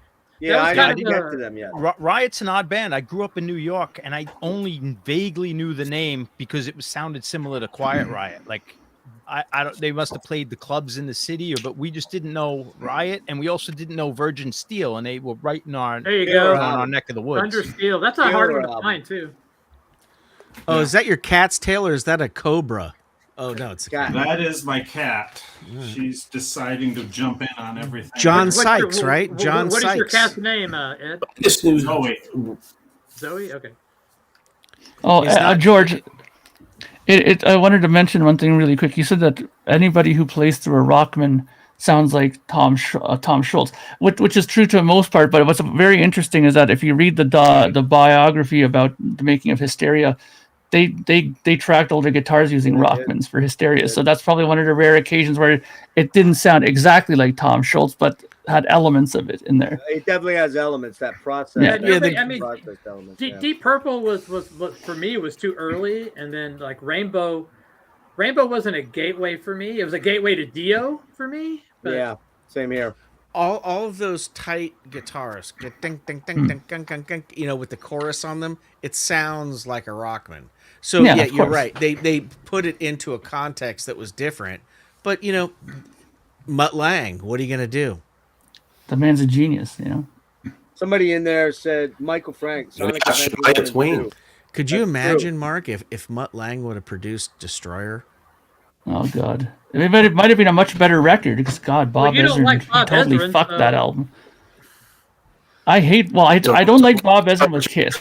Oh Okay. no. What are the biggest selling records of the first Kiss albums? Is it Destroyer #1? What would be the? Yeah, Alive is probably Well, one of the Alive, longer. Alive is I'm, the first no, one. no, I'm saying the 6 studio records. Sorry, I'm not. Oh, the okay, 3 probably and the just 3. well, I'd say Destroyer, or Love Gun. the Destroyer Well, and Rock and Roll Over are the high ones, right? Destroyer was so bad that they had to do Rock and Roll Over and within 6 months of doing it. So Rock and Roll Over is the quintessential studio Kiss record. Not by sales, but hang on, let me ask you. No, this. but I was by just curious what sold more. What was because I Yeah. was too young to know Destroyer. which one was the one that. Obviously, it's Alive and Alive 2, and then double platinum. But Why do you guys Destroyer. not like? Why do you guys not It's like Destroyer, and not those sales only got huge after Beth got picked up as the single because it stalled at like about 750,000 copies, and then after that, once I Beth like got Destroyer. on, Mark, and then it went. Yeah, I was Then going to it ask. went through Why the don't roof. you guys like Destroyer, Mark? And I love Destroyer. Because I hate what he did with it. I mean, I was loving the whole kind of raw Kiss sound, and then I wasn't really big at the time with Alice Cooper and those other bands, so I wasn't aware of his sort of production quirks that he did. So as soon as I heard a piano underneath a guitar in a Kiss song, I was like, what the fuck is this? Or hearing like church bells and tubular bells and all these things like and calliopes and all this shit. I was like, what the fuck is this stuff? Like, I guess you're hearing the album as an older man, as an older person with more right? Yeah, experience. but when you were hear him in elementary -5 when the record came out, you didn't elementary know. school, I had no concept of what a producer even was. I just hear God of I Thunder. didn't even know what I production understand was. I was just listening. Could I sing along to it? Did I like it? Was it? In 1976, it was the right album for them to do. Yeah, I don't know. Jakey those Harry first says 3 Love Gun is the songs- highest studio. The first 3 songs, though, man, that's a hard triumvirate to beat right there. Out of the The only thing about Love Gun that I would say is a studio record that's good besides Shock Me would be Almost Human. I don't think that there's a lot on Love Gun that is better than Rock and Roll Over. Now the title track's pretty killer. I like that song. Yeah, a lot. And plus that album, It's a good record. It's a good song. I stepped off at Love Gun. I said, no, I think But I'm done now. No, I went to Ted I Nugent followed and Rush one at that more point. album. I went to Dynasty, and that was it. And I have to get out because I like Unmasked. So well, I love Unmasked, and I love Dynasty. Dynasty's one of Would the. you like Unmasked, Shandy, too. George? So yeah. Yeah. So No, not how I Shandy. got That's my- the worst song in the world. How I got my Kiss records, I was not I mean, I liked the Kiss, but I was really just a kid, just saying I liked them because they look cool. But by like 19, I had older cousins who were into rock and roll, and they had all the Kiss records. But by 1980, 81, they had outgrown Kiss, and they just gave me all of them with the inserts and everything. So I had the first 8 records like just handed to me, and that was Nice. awesome. Very Don't And that have was them? right. Yeah. Oh, I still have these my nice. cousin's records. Yeah, I And got it was- rid of all that. This would have been shit, man. 80, 81, right when I'm in everything. So it all made sense. I got rid And of then I all had my friends that was OGs. still into Kiss, so it worked. I think when if you were a Kiss fan in the 70s, what you knew is there was the black and silver Kiss, and then there was the multicolored, Yeah. that's where what it was. green and Yeah. purple and red and blue. Yeah. So once it switched to that, it was jumping the shark kind of before it was Oh yeah. a term. Well, for me, it was You know. weird because I went to see them. That was my first show. Went to see them at Dynasty? Sam Houston Coliseum in '79 for Dynasty. Yeah, Dynasty. Yeah. And I'm trying to A lot remember. more If you'll people know did. this better than me. When did the solo albums come out? Was that 78 or 79? 78. 78. Yeah. So when they came out, I was already I was so stoked. I remember getting all of them. I fucking hated Peter Chris's. I didn't understand it at all. I didn't really like Gene's at all. I still think it's maybe the worst one of all of them. And then Paul's I was kind of into, but Ace's was the one. But by the time Dynasty came out, I was man, I was into Rush. I was into Triumph. I was moving in a completely different trajectory. And I just wasn't, I just stopped. That was it, man. You and 5 million other people. I think you're right. I stopped. Yeah, I stopped. I said Well- Love Gun. I stopped. I went cold, hard turkey. Like I'm done. Well- If you look at it's an interesting thing because Kiss appealed to younger kids, basically 13 and under or 15 and under for the most part. Obviously, in the beginning, they were more to the heads when they did their very first tour. But all those bands, you had the Slades, you like Bay City Rollers, like all these bands, even Duran Duran's were huge, and they only lasted 3 or 4 years, and then they disappeared until like people got old enough to treat them as nostalgia. But whereas Zeppelins and Rushes, who appeared to 15 and aboves, they had the longevity. Sustained. Well, because they also had a Yeah. fan base that grew with It makes them. perfect sense, but if They you- didn't jump off. That's the difference. Bands you could Rush bands fans you could stayed grow with with. them. And you could Yeah. throw the Quiet Riots and the Twisted Sisters in. They were like the 12 to 14, 15-year-olds, In the not the 80s, club Twisted mid-80s, Sister. yeah. But and then as soon as they went past that 2-3 years, they just disappeared. But if you were the Motorhead, you were above 15-year-old, you stuck around. Well, who But the saw pro- Kiss? Who saw Kiss in the 70s? That's it? Just you and me, George? Yep. Wow. Holy shit. 90s for the first time for Yeah. me. How about 80s? I, Anybody in the 80s? 80s, I saw them. 80s. yeah, All right. some 80s and or I only actually went. I only 90s. went. To I one saw him show. 4 times in the 80s. I only went to one show. That was it. That Dynasty show. Great show, but I just never had a desire to go back. Well, And but that's the problem. weirdly- Sorry, go ahead. Weirdly, I've been picking up Kiss albums the last 4 or 5 weeks. CDs. I grabbed Love Gun out in Pittsburgh when I was out for a medical appointment, and I grabbed Destroyer a couple weeks ago, just to have them because I'm like, and they're good albums. But the weird thing about them is they sound so thin production wise compared to a lot of other bands like Queen and Rush. and But just to my me, it's about the personalities and about the songs. I think Yeah, those are I mean- almost unbeatable. Like Well, not but the thing with- players, That but was- it was 10 And years old in 77, I'm not- so I'm not that was just the coolest I'm thing. not saying this in a demeaning way, but the music was secondary. The problem though with the Kiss I- was in '79 they got a huge record contract. Okay, they got the biggest record contract that was at the time. They got Are you like talking 2 about the million. polygram thing? Yeah, they got $2 million in record to do. Okay, And they had to so- act like Ace wasn't leaving. Yeah, right. Yeah, but the thing is though that once they got that, they got comfortable. There was no more urgency in their writing. There was no more urgency for anything because they were now what they were striving for. it didn't matter they what got, Kiss you know? did. It didn't matter what Kiss did. That crowd was aging out. It But- didn't matter even if they put out Hotter Than Hell But again. But here's the another best thing. the best thing that they did was to take off their makeup in '82 and do Lick It Up, and then become aware of MTV. Well, Because here's But the thing I is, might though- argue, another I thing. might argue the There's best thing they another- did was Creatures of the Night and appeal back to the metalheads. And But stay- Creatures of But the Night nobody was too bought it. late. Creatures of the Night might be their best record, but And it's nobody their bought biggest it. me failure. as a metalhead. Yeah, it bombed. They only As a played one metalhead date at that in the US era, on it that was all of tour. a sudden a relevant record. It wasn't going to sell. It was never going to be Kiss as they were in '78. But I think It was, everybody. it was the, arguably Creatures of the Night was a better record than anybody else put out that year in terms of heavy rock or Yes, metal music. It's a fucking cutting edge huge record. record. It's Totally. a Here's the cutting thing, edge though. heavy metal record. Like Too you put late that though. Anvil or the Accept. I Well, it's think too late and tied to fucking Unmasked and Elder. Yeah, it was. Yes, it was too late to save them as the Kiss trajectory. But as far as putting out a good metal record, that was a respected record. I thought that was a really good heavy metal record. And You're right, it's a Obviously, a lot of shame. kids aren't going to like it because it had the baggage of Kiss. You know. Yeah. but Nobody's You know what, it was a great record. Nobody's mentioning the key moment though. I think the key moment where Kiss jumped the shark, and it was a bold move. the Well, TV they did movie. The Elder. They did the Elder, and everybody Yeah. was like, because I even still had Dynasty, Yeah. and I was still kind of hanging. And then that came out, and I'm like, What the fuck is this? this? That was a stupid move on their part. And though. it's Yeah. not even that it's a bad, horrible album. It just Yeah. was not what us A 13, Kiss 14, record. 15-year-olds wanted to hear. And we're like, we're out. There's way better shit than this. Yeah.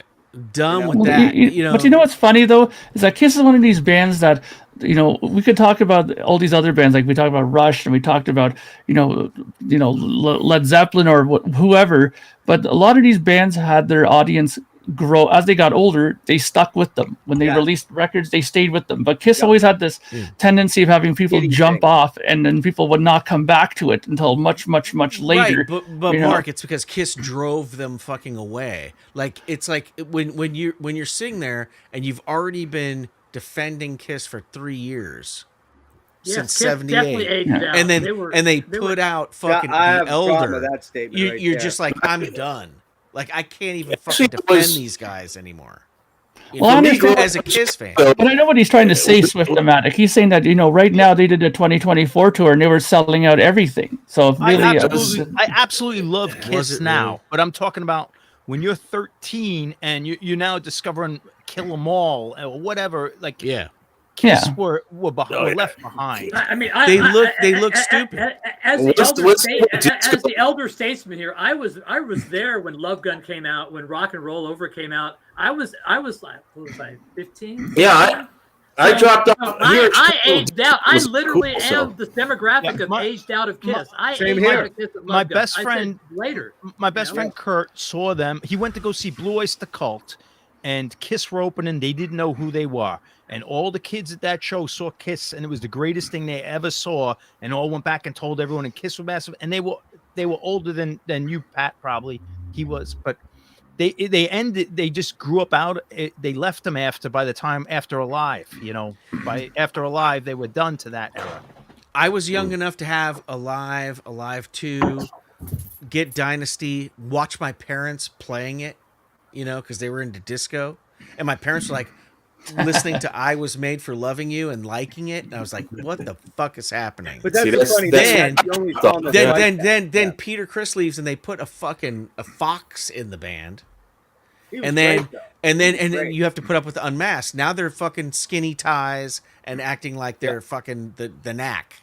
And the funny thing is, George, besides Metallica like people like you and us, like rock guys, no one even knew this was happening. Like, and meanwhile, Van Halen 2's coming out. Right. Women and Children First is coming out. You're going, don't you see what's happening here? And they're going, well, tomorrow, and they're singing like fucking pop songs. Then you're waiting for the fucking next record to fucking drop, and then it's The Elder. They're always 2 years behind everything. And then Gene Simmons has a fucking tear coming out of his eye. The fucking demon is crying. If the demon is crying, I'm fucking out of here. Like, I don't remember left? seeing this stuff. Yeah, I don't look. Like, Paul's got a purple headband on. I'm done. You don't see John Paul Jones crying, right? Nope. But you know what? I was still there. I still stayed in it, and I waited. And Creatures of the Night came out, and I was like, "Fuck yeah!" And I went to the show, and then Vinnie Vincent is on stage, where Ace is on the cover. Yep. But at the concert, it's this stupid shredding jerk who is playing atonal crap. Who actually saved him, though. His songwriting saved him and them with Lick It Up, but not on Creatures of the Night. Well, he only was there for a few songs. He was So boring. Black Book Sound Music says he compares the Kiss album Creatures of the Night Resurgence to Aerosmith album Rockin' a Hard Place. But Rockin' a Hard Place was a great record, but it was not popular either. It was not. That was a last gasp. You even and knew then Aerosmith comes back with Done with Mirrors, which the entire album is printed backwards. That has Samurai on it, right? That has, and Heart's Done Time. Is Heart's Done Time on that one, or is it? No, that's Permanent Vacation. Permanent Vacation. No, that's the next one. After they sobered up, right? They were still fucking high for Done with Mirrors. Done with Mirrors, it's not a good record. Yeah, but right, Joe Perry. But I mean, Joe Perry put out his album at the same time. If you would have combined those two together, you would have had the song that they redid on Done with Let Mirrors was Let the Music Do the Talking as an Aerosmith record. And, I prefer the Joe Perry version. Yeah, myself. Yeah, totally. But then they went on to I thought Pump was a decent record. I liked Pump. I like Pump. I thought the production was a bit over the top, but I do like a lot of the songs on Pump. Yeah. Well, it was Done with Mirrors alerted the rock fans they were back. If you bought the magazines, the rock fans knew, but it was Permanent Vacation that got them back into like the kids in high school who weren't Aerosmith fans were now Aerosmith fans with Yeah. Angel and was Dude Angel, look like a Dude lady on looks that like one? a lady. Yeah. Yeah. Generation. They were now a, I thought they were now a Hearts Done platinum Time- selling band. you know. Hearts Done Time was a great song. One of my But favorites. Done with Mirrors was more in line with the 70s stuff. They were still Yeah. like doing like I rock love music. Yeah. Done with Mirrors, and looking back, it's not that great of a record. It's very No, it's short, not. but at the time, You know, I you- loved it. yeah. I was a massive Aerosmith fan, and I had Permanent to draw the line on my jacket. I love that '70s stuff. So that's And the thing that sucks about Draw the Line is if you buy the record, Sheila's missing and Darkness is missing. Which, if you bought the CD and the cassette, Mirrors, those were the two best songs on Done with Mirrors. That's the last. They're gone off the LP. It sucks. Draw the Yeah, Line but it wasn't last Sheila. night It was Perfect it was the Vacation other one sounded with the like Heart- lady's name, Hearts- right? Sheila's Hearts on there. Done It's Time. oh, it's another chick's name. Is the other bonus track missing? Is it? It's not No, Sheila. Sheila's on there. Sheila's on there, but it's a lady's name. You're right, though. I just Oh, Grab the CD. Good Lord. it's definitely a girl's name. someone help us out here. What's the in Darkness though? Darkness. Darkness. That was a Yep. great song off that record. It's not on the vinyl. It's on the man. cassette and the CD. It's not Sheila. No, Sheila's No, on the Sheila's record. She's like a ball and I'm chain. pretty- Isn't It's that Sheila? well, I guess Sheila's she- not on the Looking for record. song No, it's title? not. I Maybe think George is right Sheila then. Sheila's missing and Darkness is missing from the LP. Darkness I is think. definitely missing. Yeah. Yeah, What is the one with the lady's name I'm thinking of? I thought it was Sheila. Yeah, I guess you're right then. Then you're right. Yeah. Sorry, George. It's okay. No. Just don't ever let that happen What, again, al- John. what album? No, it's gonna happen all the time. My memory's not like my memory's not Wikipedia. It's like what I remember in like 1986. Like What someone told album me. were in you a guys bar. talking about for Aerosmith? We're talking about Done with Mirrors, the LP versus Oh, the shit, cassette yeah, and I- CD. Yeah, Well, I the was CD, out. the original CD didn't have it on there either. the cassette did. Sheila. cassette. Sheila. It was the first song on side 2. And then Darkness was the last song on the fucking record. Wait, Sheila's on the record, isn't it? Are you talking I about hope Draw? so. You're talking about Draw the Sheila's on Line? the record. No, Done No, with Mirrors. Done with Oh, Mirrors. fuck. I was like, oh, what the fuck are you talking Yeah, about? I was trying to find Draw out the that line. Draw the Line. Sheila's What? first track on side 2. No, we're Done talking about- with Done- Mirrors. All right. God, I was Done like, with oh, Mirrors. What the fuck are you all talking about? Yeah, Sheila's on there. Yeah. Okay, on the record. What is it? Is it Sheila? Yeah, Sheila's the first song on side. Yeah, Okay, so Sheila's what's- on it. Yeah, this Okay, is so the what's original. the one that's missing, John? What it's a is it? girl's name. I promise know. you, it's a girl's name, and it's really, really good. Yeah, Well, what the the- fuck the- is the the- name of the song? The CD just adds Darkness. There's no other. No. girls' I'm name gonna go to on here. cassette. There's Right, two cassette, songs okay. that are missing off the cassette, not the CD. All right, I'm looking at the cassette. The cassette does not have another girl's song. Then it song was a on B side. it. Okay. It was a B side. It's a chick's name. I'm positive. I want to say it might be a 2-word title too. You're right. Only the last time I can remember a chick name one is Chiquita, but that's like No. That's Night in the Rut. That's it. That's it. That's That's Night. That's Night in the Rut. That's Night in the No, Rut. Chiquita's on Nights and Yeah, that's Yeah. Night in the Ruts. Yeah, that's on Night in the Ruts. That's a good song. Great song. Oh, Chiquita. I just could not get into Aerosmith after Draw the Line. I know Lightning Strikes, that has a couple good tunes. it's a hilarious video. Night in the Ruts has a couple good tunes, but never like full Okay, album. so I'm looking at the singles right now. Darkness Yeah. it has Darkness. It's not on the LP. I don't Too see bad it on the nobody singles. owns a It- cassette copy. And it's Yeah, I don't fucking think it's that. backwards on the cover. Yeah, everything's backwards on it. Label and everything on the vinyl and everything is all. Because it was My Fist done- Your Face. No, that's not it. My Fish Your Face, Darkness. 1980. I'm looking at all the singles from 85 and 86. Yeah. Except Yeah, the I see that. barcode. The barcode's right. Maybe I know exactly. I promise you, I know what you're talking about. And John's almost wanna with me say on this. Lady. I want to say Lady something or Well, I know George here put exactly what something you're talking Major about. Barbara or something. Major Barbara, right? Is it Major Barbara? No, that's what he put here. from. That wasn't on an album. That's what I'm thinking. Major Barbara was a non-album track. It was a B-side or put on the Gems or Classics Live. It's on Classics Live. But it was a studio cut. That's what I'm thinking of. Major Barbara. I forget what year that was cut.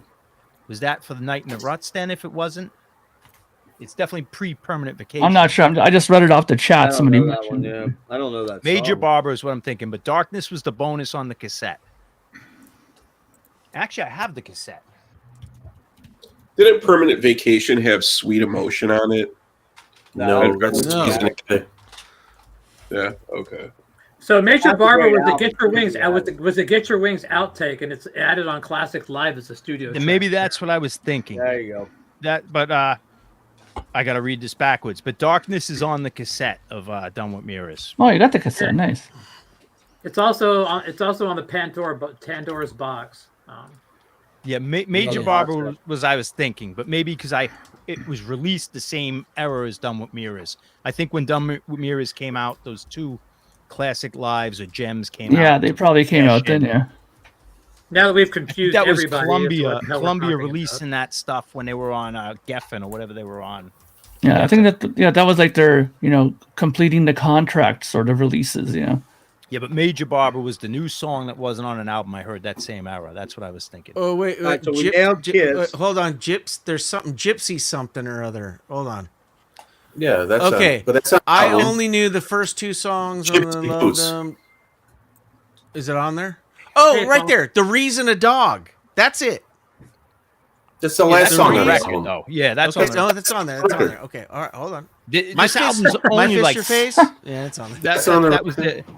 This was only like a 28-minute record. if I remember. Sheila. Sheila's No, on there. It's on Draw the Line. God damn it! No, it's on. It's on on Just Done Mirrors. with Mirrors. Inside. Yeah, Sheila's definitely on the album. It's Darkness. I think I thought we Darkness. figured And I this think out we're already. thinking of It's Major one Barbara. of the two. There's two songs. I'm telling you. I'll find it. Don't worry. You guys keep going. Oh Now, we man. knocked out Aerosmith. Now we did Kiss. Who's next? Judas Priest. We kind of talked a little bit about Boston. Who's the next? Who's the next? Well, I'll Judas take Priest that. is another. George, band that just so has you know, trajectory. my cassette has 9 songs and the album has 8. The only difference is All right, Darkness all right. on these two. All right. Not saying there's not another song that we're I'm missing. hoping you're right. So how I many of you just guys? remember- Go ahead. I'm sorry, George. No, go ahead. No, I was just going to ask a question. How many of you guys got tipped off to Metallica and when? I mean, did any of you guys just like pick I up could tell you Kill 'Em my All? Metallica. I could tell you my Metallica story. Yeah, why don't we go through I and was- tell our Metallica stories? I was got one. listening to college radio, and it was from Hartford, WH. I can't even remember the college radio, but they were playing punk stuff, and I was trying to learn, like getting into some punk, and I only knew the Sex Pistols, the Ramones, but I heard "Fight Fire with Fire," and I used that's back when I used to hit the record button on the boom box, so I record songs I liked, and I heard "Fight Fire with Fire," and that was like unbelievable, blew me away. But it wasn't when it was a new record, like Master Puppets was coming out only a few months later. Okay. But that Fight Fire with Fire, I wish I still had that cassette. I had it recorded on. I remember when I went to Germany with my uncle. Oh, it was New Haven. New WNHU. Sorry. I went to the Germany and went to the record store. When we got into, I think it was, I don't know, I'm not sure what it was, maybe Frankfurt. And I went into the record store and they had a bunch of metal stuff there I was grabbing, and I saw the 12-inch for Creeping Death there, and I was like, "Ooh, what the hell?" I kind of saw it, picked it up, brought it, and I didn't get to hear it because it was on vinyl at the time, right?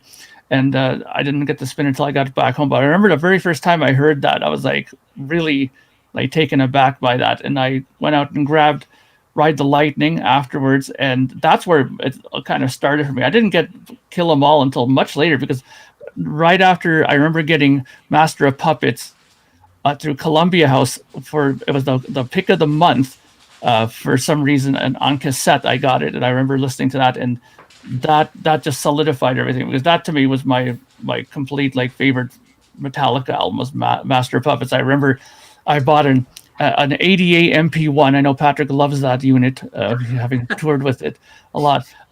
And that it was the sound of some of these Metallica things later on. But it's such a that when I got that unit and I played along with that cassette, it was just a joy to learn all those songs, like everything from Damage Incorporated, Leper Messiah, the Disposable Heroes, all that stuff. And I remember I bought the tab book for it and everything, and I really just sank into that album. So, I really. And I really stayed with Metallica for a while. I remember my uncle went back to Germany a couple of years later. He bought me the German release CD of Kill 'Em All, which had the original thing with not the bonus tracks on it. And so I had that finally. But then I bought, when the day it came out, Justice for All. And I remember when I first heard that, I was like, wow, this is a really odd sound. Like the kick and snare was so in your face on that album. And the guitars were like so upfront, but there's no bass guitar to be heard at all on that, which is really odd. But the great thing. But when he hits those double basses in Blackened, yeah, after the first Blackened, and he hits those, that's fucking awesome.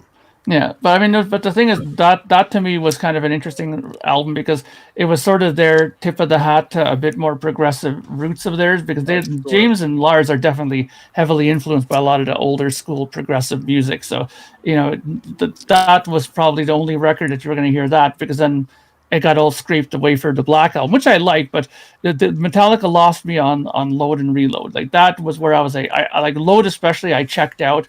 And I called it with my friends. I told them, I go, you wait. Because the album did so poorly amongst the crowd of people that even I knew, like the diehard Metallica people, that you knew Reload was made almost as an emergency record in case Load kind of stiffed them, Yeah, but those are the two albums that pulled all the butt rock people in. They were still the metal guys, the thrash guys, and then those two albums are what put mainstream radio, with the Black Album, in conjunction with the Black Album, started to pull all the butt rock people. Yeah, but they lost the diehards on that album. They lost me at Injustice for All. So as the old guy again, I've told the story before, but I mean, in 1982, I drove 3.5 hours to a record store with my best friend, smoking pot the entire way. Yeah, I used to go there like every 6 weeks or every 2 months, and we're looking through the import section, and we're looking, and we thumb through and see this. Nobody knows who they are, and we're like going, what the fuck is this? Metallica, Kill 'Em All. I said, all right, this looks cool. We have to get this. We had no idea who they were. Took it home, couldn't wait to get home, and put it on, and it was like, holy fuck. And none of my friends liked this. None of them. None of their friends that were listening to like Gamma and Montrose and Rush and all my Budgie. They hated it. They absolutely fucking hated this shit. It sounded bad. It sounded bad. It wasn't a good sound. Over the top for the time, we too. were the only two people in that whole town that liked this record. The only two people. I swear to God, the only two. And it was just like, man, and so, but I remember playing it and just like going, and like you said, I didn't care that it didn't sound good. It was so aggressive and so heavy. It was like, holy shit, another one of those holy shit moments where you're like going, okay, Go ahead, George. Just speak. Go ahead, George.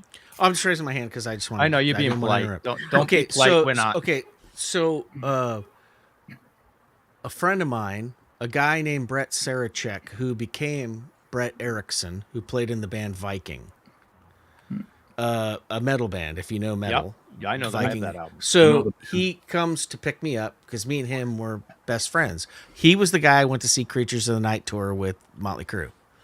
So, and I also saw Signals with him, the Signals tour with Golden Earring opening up at the Forum. Yeah, I remember. So he picks me up, and did you ever see Animal House where they had that black car where the handles are right next to each other for the front door and the back door? He had that car, and he shows up, and me and my friend get, and we're a year younger. We jump in the back seat, and up in the front seat is Brett Sarachek, Brett Erickson of Viking, sitting in the front seat, and next to him is this blonde-haired dude who looks like Vince Neil, but his hair smells like a supermodel, and it's flying over the back seat. And we can smell this, and we're like, we're growing our hair out. It's just down to here now, and we're like, God damn, these guys are metal. But I'm already best friends with Brett, So I'm not freaking out by this, but as we're driving on, the guy goes, "Let me put something." Yes, there, the red-headed fucking mother. Yes, that's my boy right there. That's the guy I went to high school with. So he puts a cassette in, and the first thing we hear is, "Good evening and welcome to our show." It's Twisted Sister. Mm. And this is way before We're Not Gonna Take It. You know what I mean? Like, we don't even know who Twisted Sister is. So we're hearing, that hardcore version of Twisted Sister. And then he puts out the tape, flips it over, and we hear...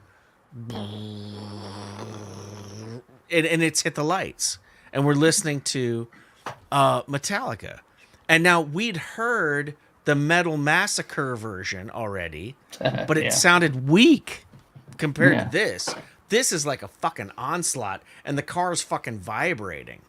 And we're driving around just like, you're not going anywhere. You're just driving around in this big car like a boat, and this fucking music's vibrating the whole car. And you're just going, yeah, this is great. Let's go get some fucking California coolers. California coolers. Yes. Oh man, White Bottles and games. George, you have a couple of years on me because we were like riding our bicycles to the park. Yeah. We weren't. So in who was the blonde I was- guy with the hair? Who was the blonde I was guy only with the like hair? a couple of years ahead of you, dude, because I was I would still have on the been on my bicycle. bike. I wasn't Yeah. in the car Yeah. till 2 more years. But Who was And the we- blonde we- guy with the hair? Yeah, well, that was me. Oh, the I'm blonde guy not- with the hair. Okay, the blonde guy with the hair in the front. That just became a dude who. Well, you know what's Oh. funny is that he got discredited at a party later when a dude beat his ass and for no reason. I thought it whatsoever. was I thought it was like a famous musician or something. Yeah, there's gonna be another musician. No. there. He was a guy where we just idolized him for that moment because it smelled so good. So John, when you were riding, His hair smelled like when you were- raspberry. His hair smelled good. Yeah. Yeah, When his you were hair riding your smelled so bike, good. John, did you like get clothespins and playing cards and put them in your back wheel so it sounded like you had a motorcycle? Yeah, in maybe when I '76. was 6. Yeah, but no, I had a bike with a crate on it for delivering papers, but I put the boombox in, and we go to the wait in front of the liquor store, let someone buy whatever we did to get and hang out in the park with the boombox with our Go find some cassettes derelict drunk to go buy you a bottle to play of our Boone's Farm. 3 cassettes. But that was the era when I was listening to the metal shop, and like we were hearing this stuff for the first time. Metal shop. But coming from Long Island, Twisted Sister were prevalent before I even knew who they were. Oh yeah. The T and the S, that symbol would be like on the handball courts, on like bathroom walls, and People all were the kids tagging would Twisted have, Sister all over and they the were in place. the local papers, so you saw them.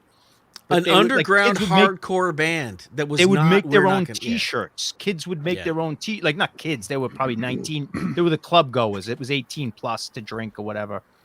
But Twisted Sister were on the radio, and I didn't know it at the time until I saw the documentary. Sister, can we wrap up Metallica? Everybody's story. Right, Metallica right. story? So what But we happens is kinda- that we get out of that car and we go, we have to get that fucking record. So we go down to the record store the next day, Music Plus, go to the import section, find Kill 'Em All, and then right behind it, No Sleep Till Hammersmith. Wow. Pull both of those records out, pool our money, and take them home. And the Tape 'em. problem is that you Tape 'em. also bought a couple cassettes, right? We- 45-minute cassette could not hold. Nope. And this is the first record we ever had that would not fit on one side of a 45-minute Oh, I didn't even know that. side. About that. And you You didn't want had to to buy put- 60-minute cassettes. You wanted Right. to buy 90s, and so nobody Right. had. Yeah. 45 aside. So Metal Militia had to go on side 2, first song, but luckily No Sleep Till Hammersmith just fucking played out real quick. Yeah. But literally you ran out of tape in the middle That of was the worst. the beginning of Metal Militia. The worst is running out of tape. Yeah. Yeah. Unless it's that bonus, usually you got 2 bonus songs you could throw on if you're making a tape for someone. And that the bonus song, if it ran out, was fine. But the album, that's a killer. Kill 'Em All was the first record that did not fit on the first side Wow, of I a didn't actually even know that. How about 45-minute tape for us. Well, unless you're a Todd Rundgren fan, he tried to do a Wizard of True Star. that? How about you, Ed? Did you have a story? You have a Metallica story? I'm just trying to think back. It was Ride the Lightning that we discovered in the summer of '84, and then we knew there was another one out there and went and bought that. Didn't sound anywhere as good, but it was raw. That's what I mean. The jump in maturity between Kill 'Em All and Ride the Lightning arguably is bigger than the jump between Ride the Lightning and Master of Puppets for me. I still like the aggression on Huge. Kill 'Em All. I mean, it just except for the freaking bass solo. I could do that the bass solo. I never want to hear that again, and I'm perfectly fine with that. But I do remember another time when they were talking about the Kill 'Em All album, and because Dave Mustaine had been fired, that he was putting together a band that was going to be even faster than Kill 'Em All, and we were like, how could that be? Well, Killing Is My Business came out a year later, and that was kind of a... And that's another question for another show, but like, what are the best 4 albums by the big 4? If you go Metallica, Slayer, Anthrax, and Megadeth, what are the best? Is it Master of Puppets, Rain in Blood, Rust in Peace, and Among the Living? I'm okay with that. I mean, can't argue with that. Yeah, that would probably be my picks. Yeah. Are they the? Some people might say Persistence of Time or like. I like Persistence of Time a lot. I kind of like the debut. I'd be Spreading the Disease on that. I like Spreading the Disease. I like State of Euphoria. So. But to go to the Megadeth, to go a little. Sorry. Did you have a story from Metallica, Chris? Oh yeah, Metallica. So for me, I still remember this too, being in, I think Sound Warehouse might have been the store at the time, but I was really impressed with the Master of Puppets album art, and the marble tombstones in it. I'd never seen anything like that before, and that was right around the time where it was Master of Puppets, Justice, and then Garage Days. And when I bought the tape, I had a paper route, and I bought the tape for Master of Puppets and Disposable Heroes. I probably wore the tape out just from constantly rewinding it, listening to Disposable Heroes over and over. Like, that song was just insane for the time. For one of the best thrash metal songs of all time. Yeah. And because then it was right around that time too. Then they put out Justice, and they had the video for a one that came out, and that really pulled me into the Metallica, pretty much from Puppets to the Black Album. Well, you know who the big 4 is. Well, who's the second 4? Is it going to be Exodus? Is it going to be Testament? Well, see, I question whether it should be Megadeth or Exodus in the big 4. So then it makes me go, it should be big 5, and Exodus should be in there. I don't like Exodus as a band.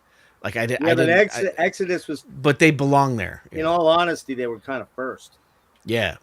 Yeah, they belong. The Exodus first album to me was massive. But the second album, it was they were just one in the pack. Yeah. Bonded by Blood belongs in that big fucking 4. Yeah, and the first Overkill record. But at the time, in my New York friends, we did not consider Overkill thrash. We loved them, but it was different than Slayer and Metallica. It sounds weird now, but I thought they were heavy metal. I didn't think people I hung out with, they gravitated more towards Testament at that time. They were more into Testament than they were Cro-Mags. Well, what about that was hardcore, yeah. Well, Possessed was, the first death metal band, but they were still more thrashy than death metal. I mean, yeah, we didn't know what death metal was. I love that's Larry Lalonde. I called them thrash. Larry Lalonde thrash. Dark Angel was another great. Dark Angel, big time, fan. So for me in Metallica, it was kind of weird because I had started buying those Kerrang magazines in '82. So I was very well aware of them because Kerrang covered Metallica a lot. There was always tons of coverage of them, but I didn't really hear them until a buddy of mine played Ride the Lightning, and that was, I guess that would have been what, 84. 84. And I was into it, but I wasn't like totally sold on it. And then I went to see Ozzy for the Ultimate Sin tour. Wait, not Ultimate Sin. Yeah, Ultimate Yes, Sin. it's Yeah, Ultimate yeah. Sin, and Metallica's on Master yeah, and Puppets. Metallica opened the first leg of that tour, and they had just put Master Puppets. Master Puppets. Thank you. They just put Master Puppets out, and I hadn't really heard Master Puppets yet. So I went to these shows in I think they were March or April of '86, because I saw them like 3 or 4 times that year, because then Queensryche opened for them the later legs. And we walked in, and I wasn't even aware. This is back in the day when you didn't have the internet. You didn't know a lot of the times who the opening bands were, if they weren't somebody that was like super national. So we got down there and we're just drinking and getting fucked up in the parking lot, smoking, doing all that stupid shit. And we get in there, and Metallica's wrapping up, and they're wrapping up with Master Puppets. And I'm like, whoa, what the fuck?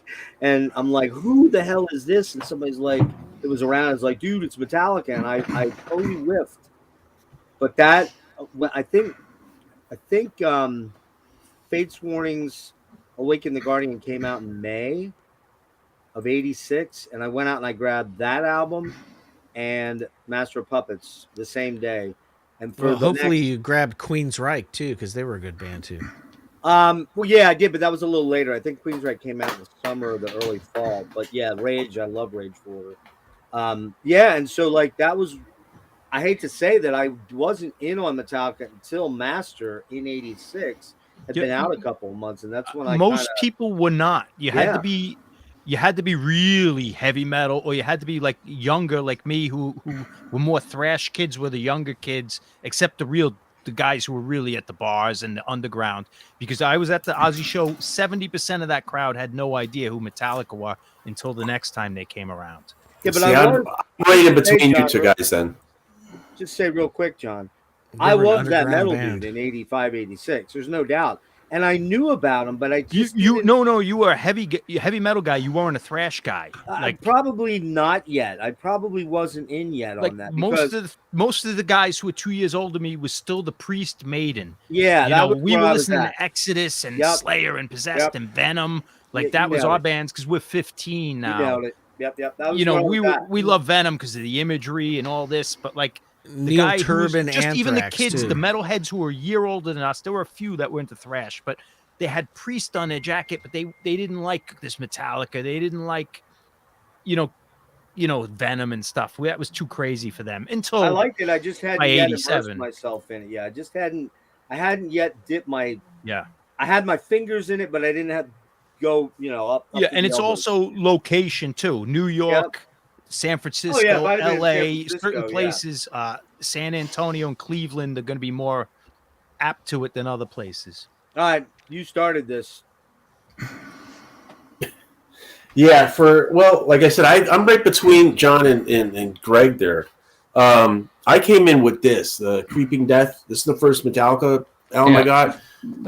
Getting it mainly for Am I Evil? Because we had a metal station here in Chicago that was only on at night.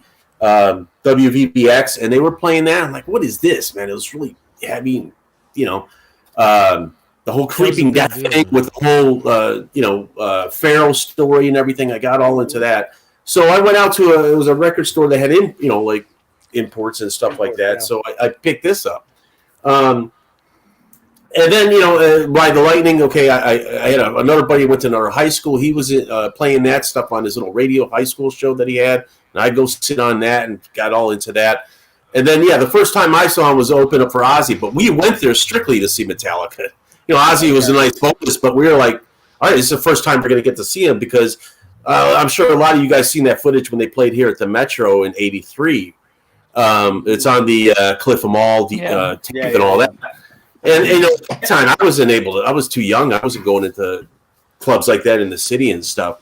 So, and I was too young to see him at the Aragon when they came through. So it was that Ozzy's Ultimate Sin tour in '80. I think it was March of '86. Yeah, I think that's what it was. March or April. Yeah, I saw him 4 times. I saw him at the country club in Reseda, little, I don't know, 1,000 seater. Yeah, and then I saw them at the Day on the Green here in Oakland. Scorpions headlined, Y&T, Rat, Ingve, and a band called Victory. Yep. And then Okay, I know I saw Victory. them, and then I didn't ever see Cliff again. And then I saw them on Injustice for All in Irvine Meadows Amphitheater with Yeah, was Faith No that the More. Cult? Was the Cult? Oh, No, No Faith More. Faith No More. I saw him The with the Faith Cult. No More Guns N' Roses tour. No. This was No. just Metallica, Injustice for All with Faith No More opening, and they were getting booed off the fucking stage until James came out and played War Pigs with Faith No More, and then everything was Oh. cool. Okay. And I then saw they the came Master out. Puppet tour, but I can't remember who. Yeah, because they would come back here and play the outdoor theater that summer of '86 with Cliff. So I got to see Cliff twice on that with the Ozzy tour. Right. I but saw then, the headline yeah. in Odessa. I wouldn't see him. And then, the Monsters of Rock when Jason first came Yeah, I on, saw and that. before that. The And, funny and then, part about that, Lance, was that they were second on the bill, right behind. Yeah, Kingdom Come. right. Dawkins was over them. Yeah. I have to admit that I wasn't like freaked out without Cliff. Sounds weird, but I didn't find a big difference between Jason and Cliff. Like I wasn't the person that was like going, oh my God, Cliff Burton, the heart of Metallica has died. It was a bummer. I was. But I didn't think that I thought that Metallica had nothing to do with bass playing. Yeah, I was that guy. To me, yeah. I was too. Where it was I mean, I didn't put him up. When the original announcement came, they didn't tell you which member died, and I remember saying, "I hope it's not James or Cliff." Right. Cliff was because I saw him with the Misfit shirt, which meant a lot to me, and the Mhm. bell-bottom pants, which I hate bell-bottoms, but at the time, he looked like he was his own man, and yeah. Whereas I thought Kirk and Lars were like Fuck a little those guys. wimpier. Yeah, I just figured if they had James, they would be fine. that was my gateway in the Misfits, seeing Cliff. And soon as sure Cliff- what band is that? But soon as Cliff died, then they put out the Cliff 'Em All video. But this is the band that promised us we're never going to put out videos. This doesn't mean anything to me now, but at the time, that was a sellout. Like, I was mad. They said we're never going to put out videos, and I have them on like bootleg saying we'll never put out a video. We're a rock and roll, we're a metal band, or whatever they are. You're never going to see us making videos. And then they put out a video as the first thing. So that reinforced like Cliff would have never wanted them to put out the video. He was the guy holding back, and they just want to get big. And then like a year or two later, whenever Injustice for All came out, I'm like, they're no good. Well, and the real thing that sucked was that they put out the Garage Days revisited EP. Jason's in the forefront. It sounds like to be honest with you, that's the best mixed Metallica record with Jason on it ever. That might be the best. They record. sound like a fucking good record. And it's like, then Injustice for All comes out, you're like, what the fuck happened here? Like, to me, I was like, that's where I was done, Just the photo of them, like the house. I wanted to live in that house with my friends. I wanted us to not do anything, just go start a band or just live in that house and skateboard and be rock and rollers. Okay, so I said I want to keep this to be about 2 hours. So we're about the 2 hour mark. So I'd like to kind of wrap this up, and I think it was a fun first thing. I think we'll probably discuss what we want to do for the next time. I'd like to do something about. I want to start talking about like singles, man. These singles things are like killing me. And, hey, Patrick, look at the chat. Who's at the bottom of the chat there? Rachel? Yeah. Rachel. Yes. Look at that. I'd say I like Japanese pressing, so yeah.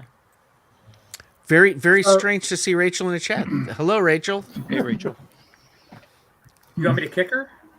No. Because I can do that, but I mean, yeah. So we can discuss this amongst ourselves, and you guys, and you people in the Peanut Gallery, you can like also leave a comment on what you would like us to talk about or not talk about. But I mean, I really my main focus is I want to get the best of these freaking singles that bands that never put out an album. I don't care if it's on a comp or a single. I want to find the ones that I need to get, and I want to catalog. I want to archive, and this is my quest right here. So, Well, you know Patrick, yeah. Do you know you know Marty and Alan over on Heavy Metallurgy? They're good buddies of mine. I know Alan- the channel. Yes. Alan Coulson, man. I don't know if there's anybody anywhere that knows as much about New Wave of British Heavy Metal 7 inches as that guy. That Yeah, I guy think knows. Alan and Aaron, the metal theologian, Aaron- are the two Aaron's guys up there too, I know yeah, that yeah. have the most. Yep. Aaron. I don't So, think I mean, Marty is as much new wave of British heavy metal. I think So Scott I'm Waters open- has a good singles collection Any- too. Anybody, Yeah. I'm up for adding anybody. So Well- it's like I don't care. So. I can check with both those guys. Aaron probably would be. Yeah, I can get a hold of Aaron too really quick. Yes. Well, I can get a hold of Aaron because I owe him like $300. So yeah. So do I'll get a I. I hold- owe him a bunch of money now after the So, other night. so too, I'm so. sure Aaron Ask him will to be come talking on. to me soon. Yeah. Ask Okay, him to Aaron, come I'll on. talk- I'll- My I'll collection check with can't Alan. touch yours, but I do have a bunch of singles. Still, I got to send you. I'll check with I don't know Alan, if but I'll be on that one. I don't know if he'll do it. He's not a late night guy at all. So. It's okay if he doesn't come. I mean, this we're just fleshing this out. This is just He knows my his shit, desire. though. It's just my desire, and like I said, it's all about all of I it. don't own a Me. single one, so I'll just. And I love that there's been no Beatles talk.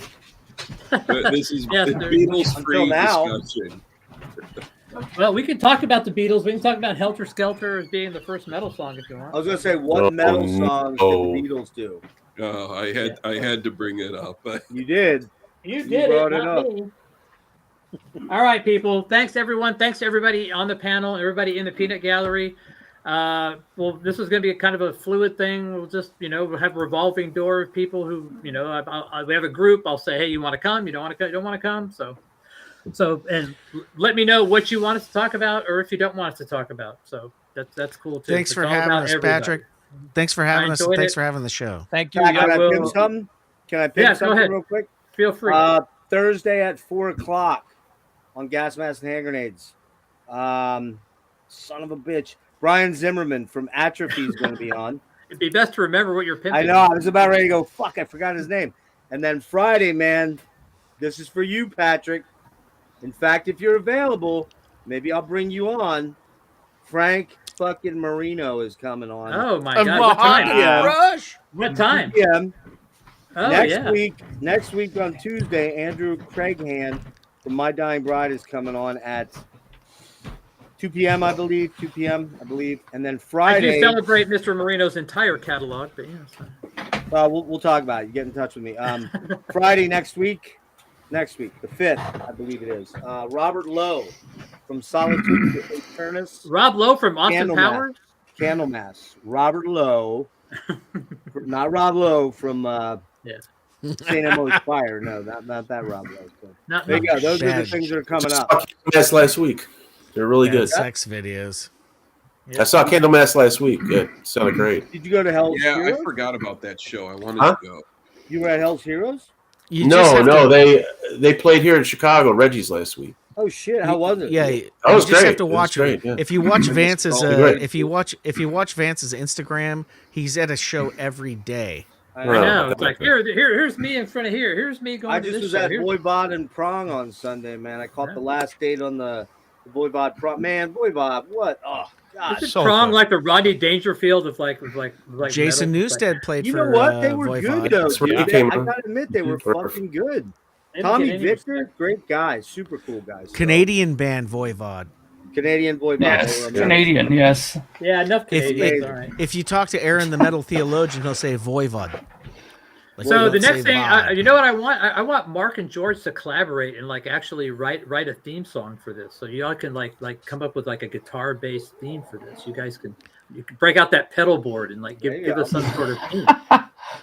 Yep. I want some Uh, Hobbit is- lyrics. as long as John does vocals. John has So we to do don't no vocals. vocals, I no can't sing. vocals. I will It's never an instrumental. It's an instrumental. But we could have John throw in some acoustic metal slide. So yeah. I can do some Swedish death metal on this. What do you think? Okay, I'm all right. Good night, everybody. I We'll showed see a you next pedal. Oh, time. no. And, I showed- Vance, call John Paul Jones and tell him we need a bass player. You got it, brother. Bye, everybody. I'm ending. Take this. care. You guys won't shut up. I know. Bye.